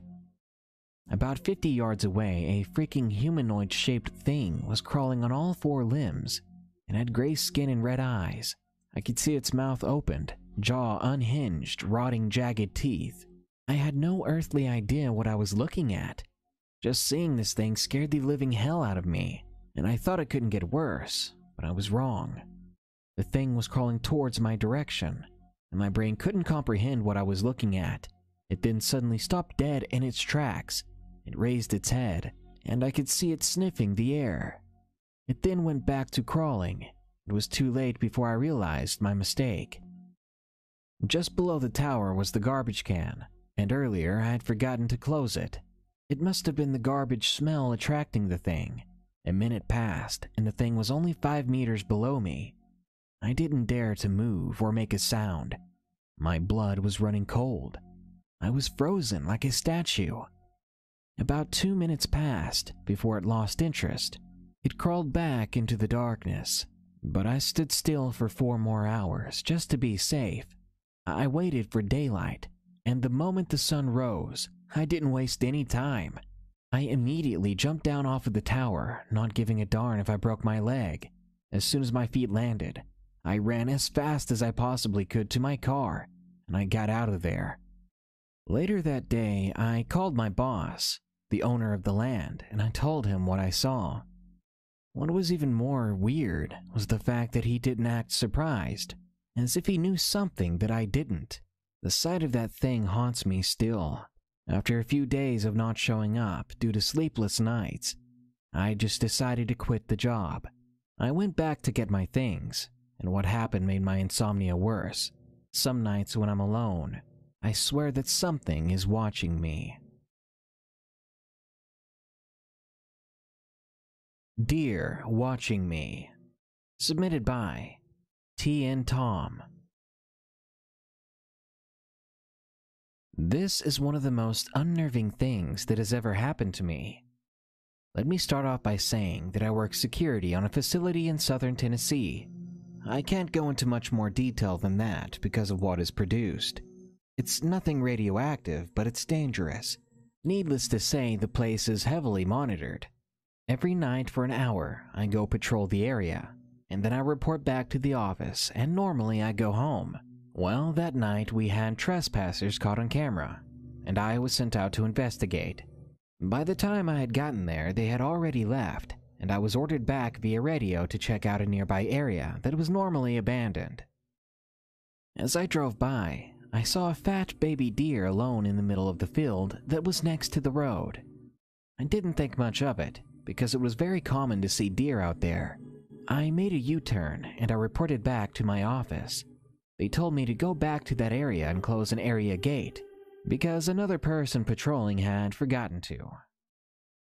Now, this gate was near the field where I saw the deer before, but it was also where the field met the outlying forest. I drove over, got out of my car, and instantly felt eyes on me. I tried to ignore the feeling. I was at the edge of the camera range, so I assumed it was from that. As I closed the gate, I looked up. Standing on 2 feet with one hoof at its side, almost like a human arm, was that thing that I thought was a deer. It was peeking up from behind a tree, standing straight up as if it were bipedal.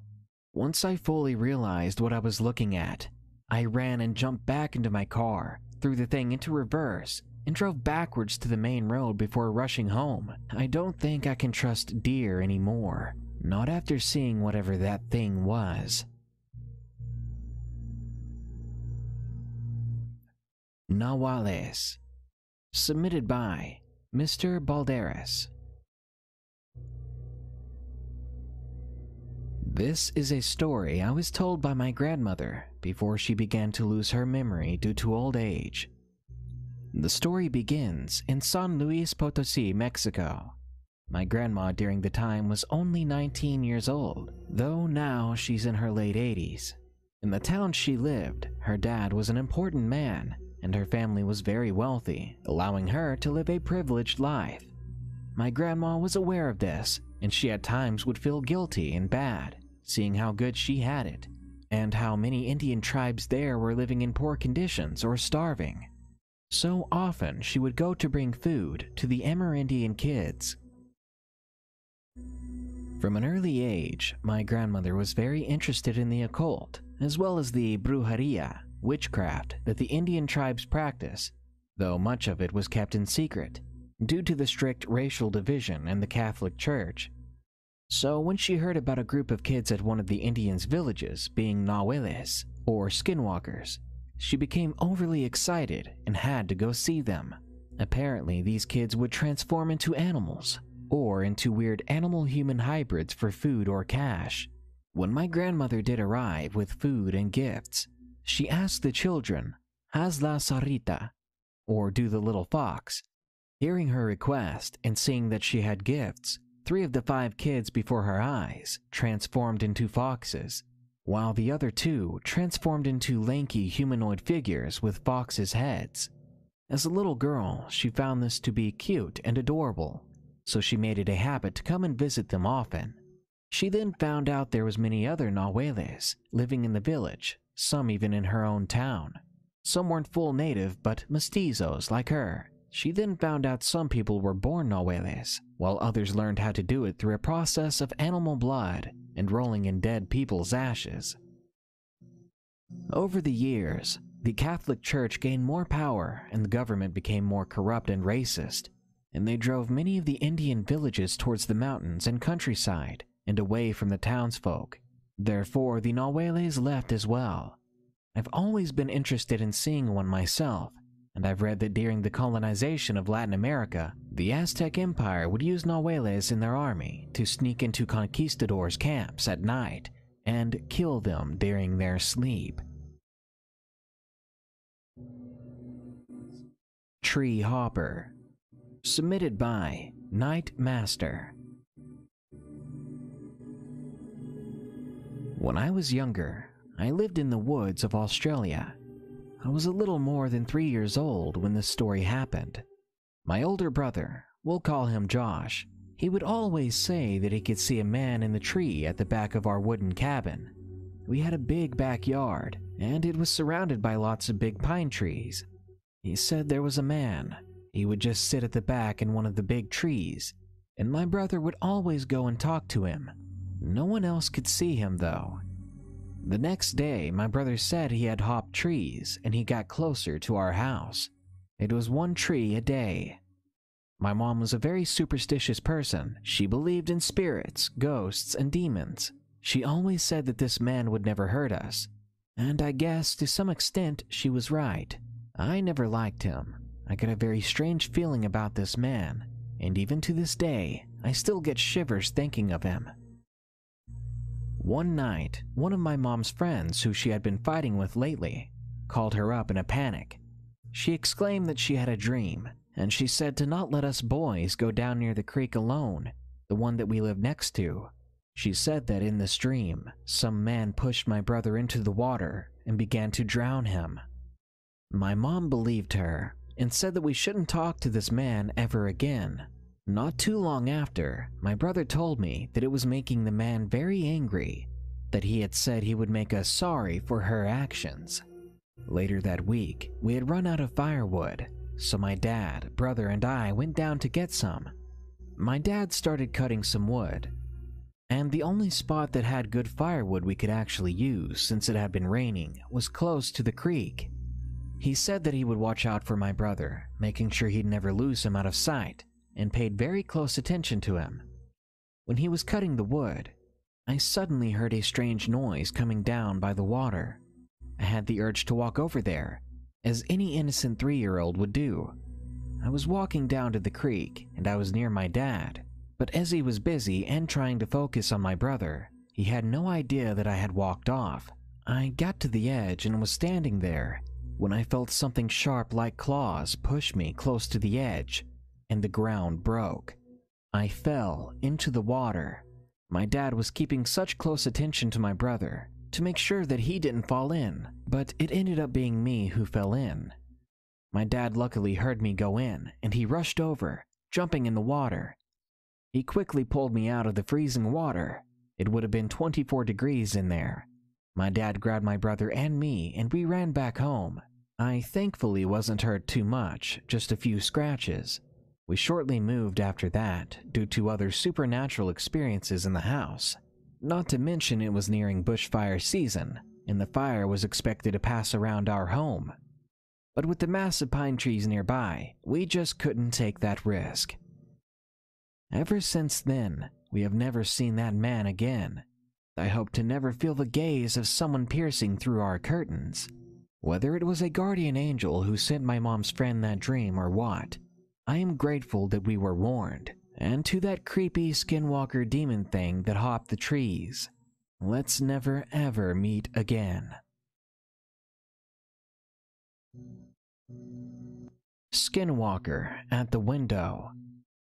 Submitted by Cody T.S. This is a true experience from my childhood.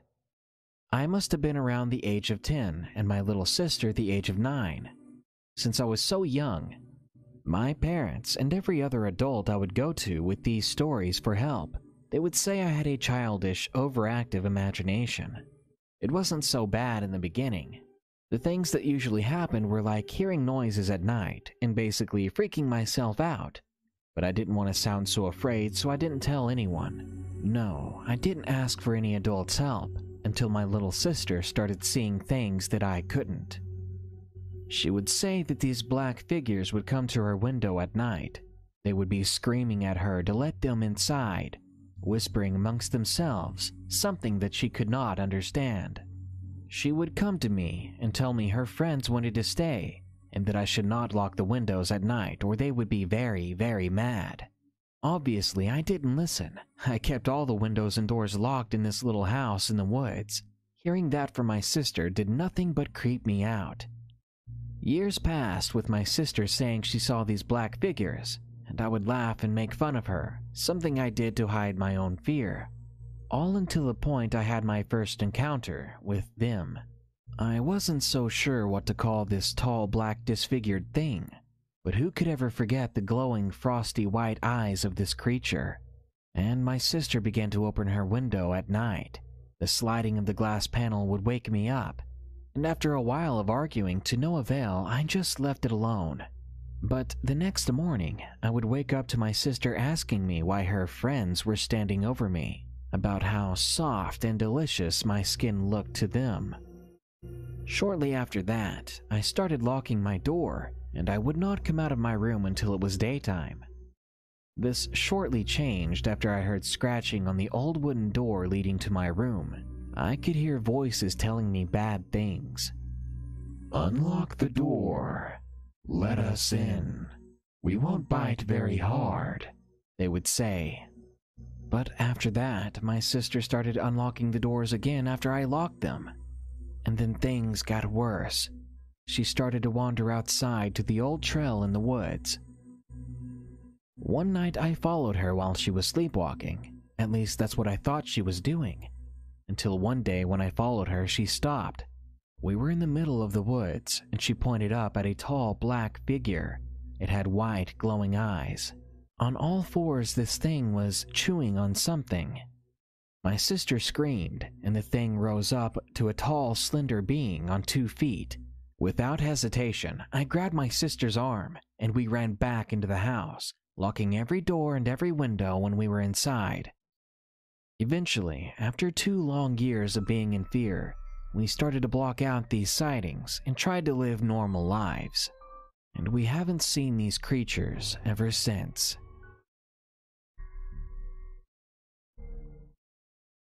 It Comes at Night. Submitted by Hannah P.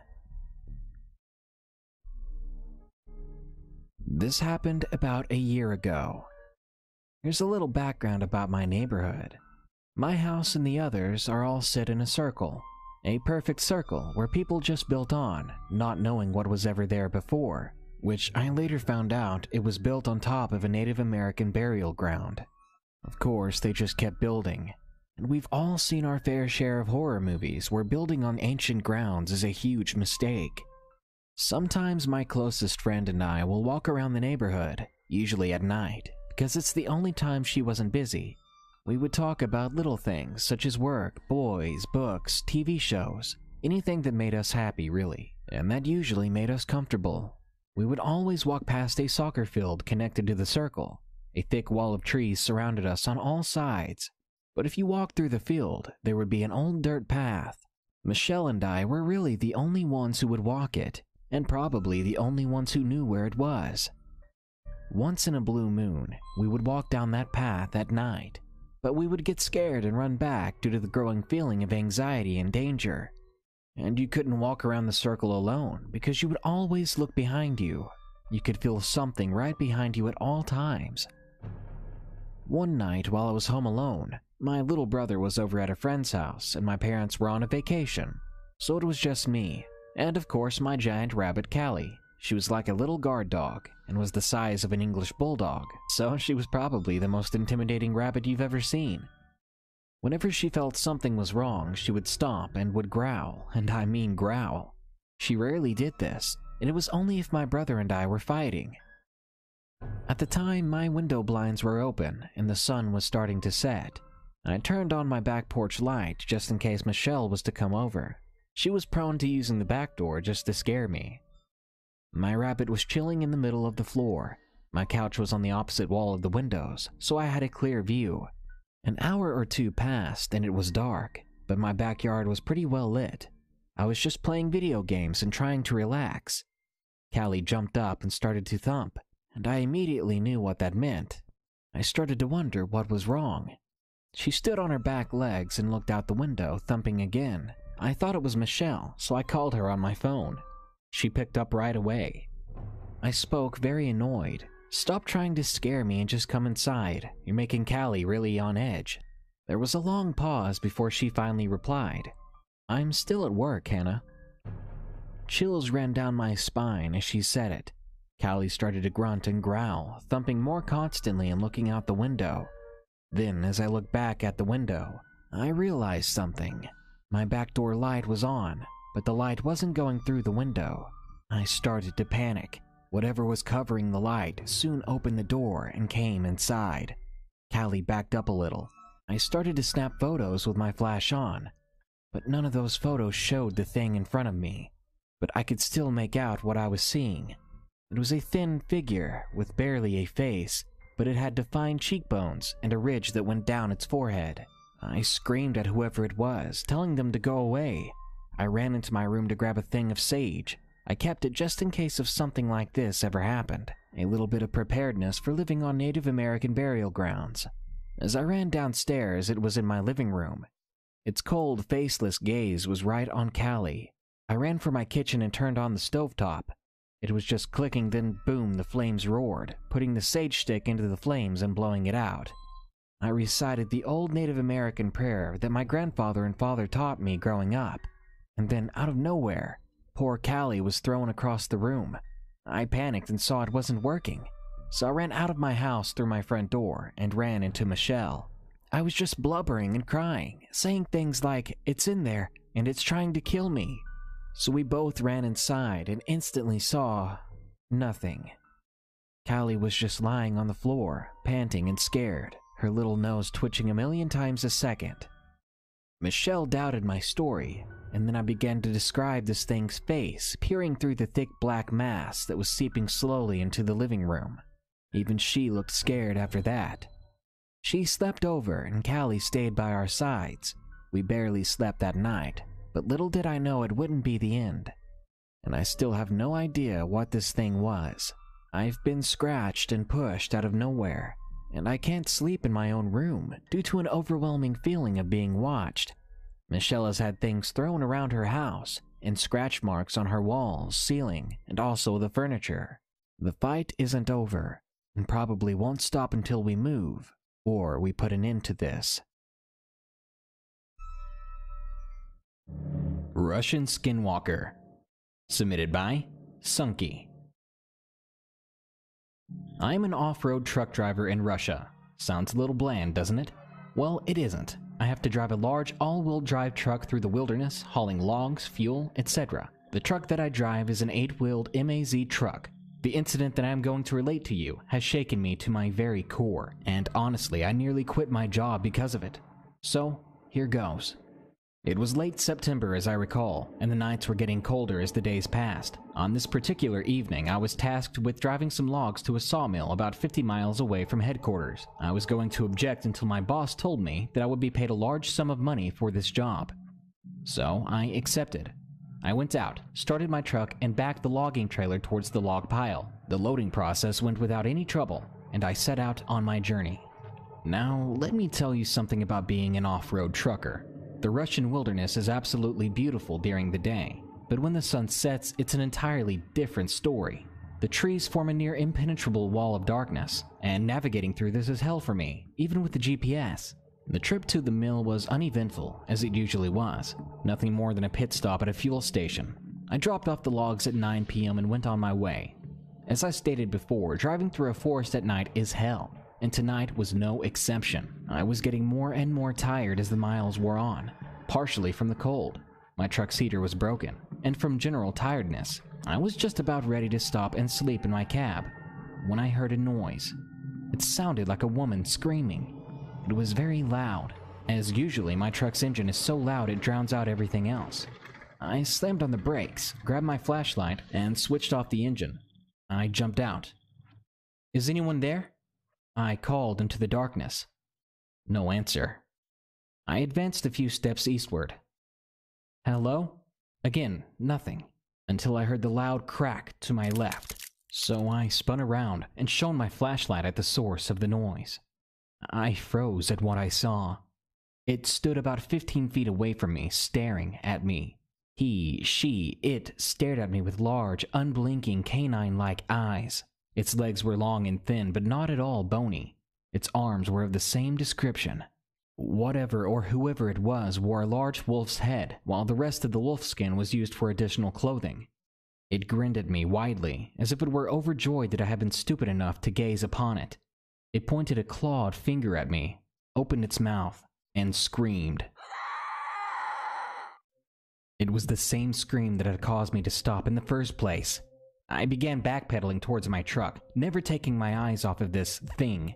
I scrambled into the cab and frantically jammed the key into the starter. I put the truck into gear and floored the accelerator. The engine groaned in protest, but I paid it no mind. When I was moving at cruising speed, I looked in the mirror and saw this creature running on all fours. I downshifted and floored it.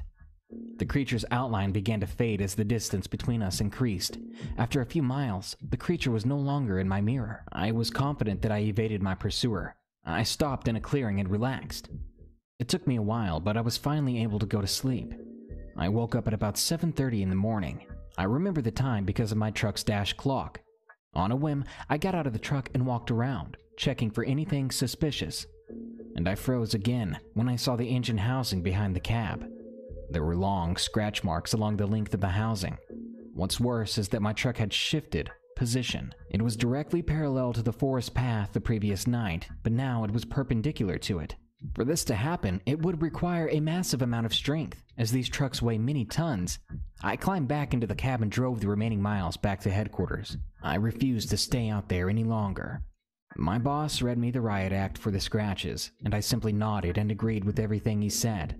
I was too tired and shaken to argue. I was demoted to doing paperwork for a short time as punishment, which was fine by me.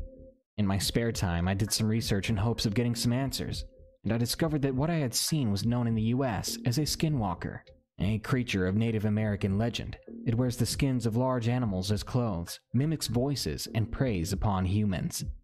It was during my research that I had a very disturbing thought. If it was primarily a US legend, how in the devil did it arrive in Russia? Needless to say, I requested a different route after I was promoted again. It Wears People's Skin. Submitted by Darren H. I never thought I'd see something like this in my life. You won't find me back in the woods for a very long time. I was out there in the Ozarks. It was looking like another beautiful season for hunting. I'd been seeing deer everywhere, almost hit one on the road, just trying to get to my perfect hunting spot. I'd been hunting at these parts for decades now. Sometimes I'd come here to escape. You know, life isn't always a happy thing. It was quiet that day, cold, misty. The autumn leaves filled the forest floor to my ankles. The trees were bare as the wind blew past their nothingness. I actually enjoyed this dreariness. It was mesmerizing. It made me want to sit up against the trunk of a tree and fall asleep for a while. So when I did finally sit down below my tree stand, I never started climbing. Instead, I did just that. I laid my head against the bark, and I closed my eyes. I woke up some time later. I had no idea how long I'd been out, or what time it was, but I did know one thing. Something woke me up. A noise. It had come from deep within the woods, maybe 30 yards ahead of me. So it was close. At this point, on any normal day, I'd already be slowly and quietly readying my gun. Thoughts of deer stew for dinner this coming week warm on my mind. But I couldn't move. I couldn't move because the sound I had heard that had jolted me awake was a sound that did not belong in our plane of existence. It sounded like a large man screaming for his life, but under his voice was another, a young girl's voice, screaming in the exact same tempo. When it had finished its double scream, it simply reversed it until it was back to silence. Chills filed over my skin as I prayed that what I had just heard was simply the fading end of a dream that I'd had. But it wasn't. There was something ahead of me. A silhouette was forming and fading into appearance from the mist. I stayed quiet. I dared not move. I gritted my teeth and forced down a scream. Because when I saw the creature before me, all life and existence lost its meaning. Whatever the creature was, it hadn't seen me yet. maybe because it was too busy to notice. It was yanking on its own skin, pulling and tearing at it, until, rip, it came off. Yet underneath that skin there was fur, a thick layer of fur. Its arm no longer had skin on it. Now a hairy arm with a clawed hand reached out for the skin on its face. Its face was emotionless, and had the face of a middle-aged man, slightly overweight. That face's skin didn't seem to fit its face, as it appeared to hang partially from its head. Then its claw came up and ripped the skin from itself, throwing the face on the forest floor in disgust. Its real face was revealed. A mix between a young boy's face and a deer. That's the best way I can describe it. It looked irritated, fed up with something. As soon as it finished ripping the extra flesh from itself in front of me, it turned back the way it came and disappeared into the mist once more. Finally, I could breathe. Finally, I was free to think again. My mind seemed to have roared to life after idling for ages. Yet still, I waited there. I waited in the moist, fallen leaves that made my seat. I waited until I knew that thing was far enough away that either it couldn't hear me if I got up, or it couldn't catch up to me if I ran. I piled into my truck, goosebumps stacking on goosebumps all over my body. I almost screamed on the run there, agony and inhuman confusion filling my mind. I haven't gone back to those woods. I won't be going back into any woods for a very long time. Watch out when you're in the Ozarks. There's something out there, and it wears people's skin. Skinwalker After Midnight. Submitted by Taylor A.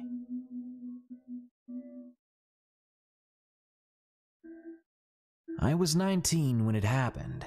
I was fairly in the mindset that I was indestructible and fearless. Before this night, I thought I'd seen it all. But I was wrong. I live in the Stanislaus National Forest, and to most, you wouldn't ever know where it is. It's a beautiful rural town tucked away called Tuolumne. Well, my story took place on one October night. Me and my ex at the time, let's call him S for the sake of the story. He had lived here all his life, so he knew where the coolest places to explore were. We went with some friend to Round Meadows, way out in the hills. When we got there, we found an old abandoned house. He told me the place was used by drug dealers to hide and make their stuff. Well, upon inspection, there was a second floor on the inside with a wood stove and some bunk beds. This is where we would spend our night, the unknowingly frightful night ahead. After some time, we made a fire. We cooked some food for the night. Then we went outside to go walk around. Well, S and him went one direction, while I got this harebrained idea to go off in the other. I told them I needed to use the bathroom, but I really wanted to circle around and scare them. Once enough time passed, I went back to find them. Keep in mind, I've never been to this area, and as expected, I got lost pretty fast. I was soon regretting my decision. The whole meadow was lit by moonlight, but the house we were in for the night was tucked in the tree line, so the moon was no help to find the place. I followed some movement I saw in the distance, thinking it must have been my friends, but when I got closer, I saw what looked like just 2 deer. I figured I'd scream at them to goof off, and maybe even get my friends' attention. When I turned back to look at the deer to do so, one of them stood up on its hind legs. When the other deer saw this, it ran away in fear and panic. The deer that was standing on its hind legs, it looked at me with an empty gaze, and all I could muster was, "What?" And this thing looked down at me without moving its mouth, in a creepy low voice, and it repeated back to me what I had said. "What?" And for the first time since I was a child, I was afraid out of my mind. Afraid of whatever this was in front of me. In the distance, I heard my friends laughing. Then I heard a gunshot. Apparently those two were playing with a gun. As soon as the gunshot rang out, the thing started after me. I screamed and turned to run in the direction of my friends. And as I did, the thing followed suit. I tried to run as fast as I could through the tall grass in the meadows, and all the while this thing was right behind me. When it got quiet, I stopped to catch my breath, and soon I saw my friends. When they looked towards me, they looked horrified. When I turned around to see what they were looking at, I saw that thing somehow silently catching up to me, and when I looked at it, I saw its mouth morph into a hole of razor-sharp teeth.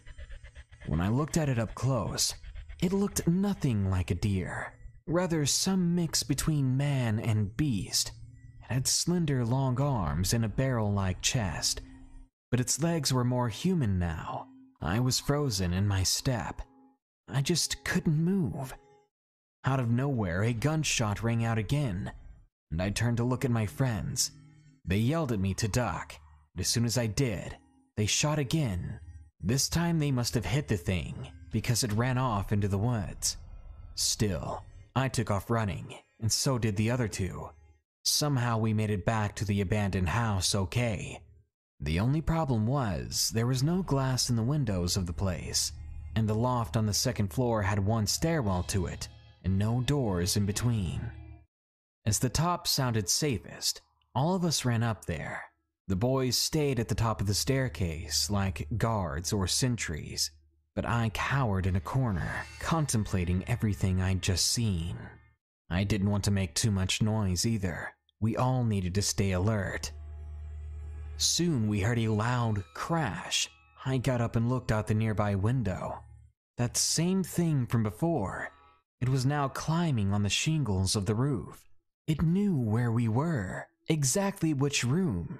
We made a break for the stairs, but before we descended them, the creature burst its head through the open window, and it began to scan the room.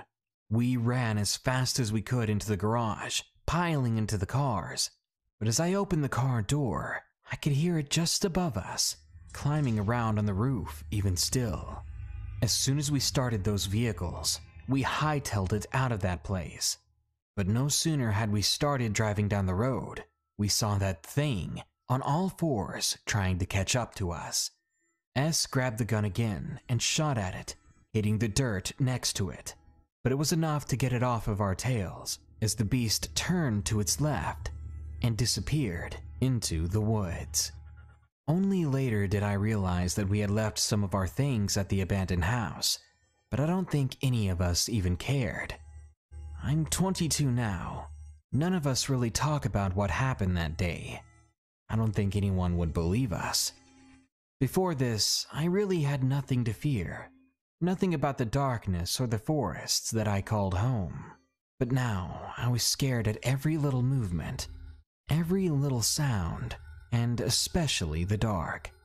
I can't even look at deer the same way since that day. I have never returned to Round Meadow since that day, and I don't think I ever will. Weird Stories from Mexico. Submitted by Mado8154. My mother is originally from Oaxaca, Mexico, and she shared some creepy stories told by her older relatives with my older brother and me. I kinda wish the only scary thing she had to tell us was when someone she knew got chased by a cow, but no, there were worse things in store. One afternoon in the kitchen, either my brother or I had brought up the topic of skinwalkers. My brother told me that a video game he played consisted of creatures from Navajo legends. Even though my mom's family isn't really of Navajo descent, she did tell us about how her entire family thinks that her cousin Vicky is a skinwalker that turns into a snake. She said they once found shed snakeskin in the corner of her room. However, the shed skin was massive, far too big or too long to be any regular snake in the area. And why would such a big snake be left alone to stay in Vicky's room? Surely her family would have gotten rid of it, right? This piqued my interest, for I had already listened to a bunch of Skinwalker encounter stories before. Eventually, I asked her again for more stories, more tales of the Skinwalker. She told one that's a little bit weirder. Mom explained that her uncle was driving home after 3 days of being away, probably to sell goods at the market, spending the night near his stand. While on the road home, his car had stopped moving, and when he tried to start it up again, it should have, but didn't. He wasn't out of gas, and he couldn't find a problem with the car. There wasn't anything wrong with it. I knew this already because the car would start later on in the story, but not before her uncle, through the blackness of the night, saw a group of people that had not been anywhere near there before, had suddenly appeared. These people, some were covered in fur, some had horns, others tails. They didn't make eye contact with him while crossing in front of his car, and then they just disappeared.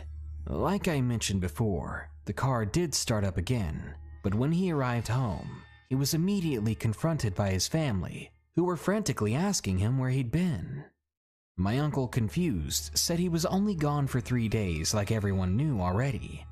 Every family member disagreed, saying that he'd been gone for 3 years, not 3 days. Of course, my great uncle was shocked. No one had any explanation for why he doesn't remember 3 years of his life. No one knows where he went. Now, I'm not a religious person by any real means, but for some reason I still do believe in demons and ghosts or spirits. Whether or not the devil himself is real, or whether or not God is real, is still something I'm on the fence about. But when it comes to skinwalkers, I'm definitely certain. I trust my mother's family 100%, even if some of their stories can be a little crazy. I really hope that none of these entities, especially the devil, try to find me after sharing this story. Unidentified Monster. Submitted by Benjamin.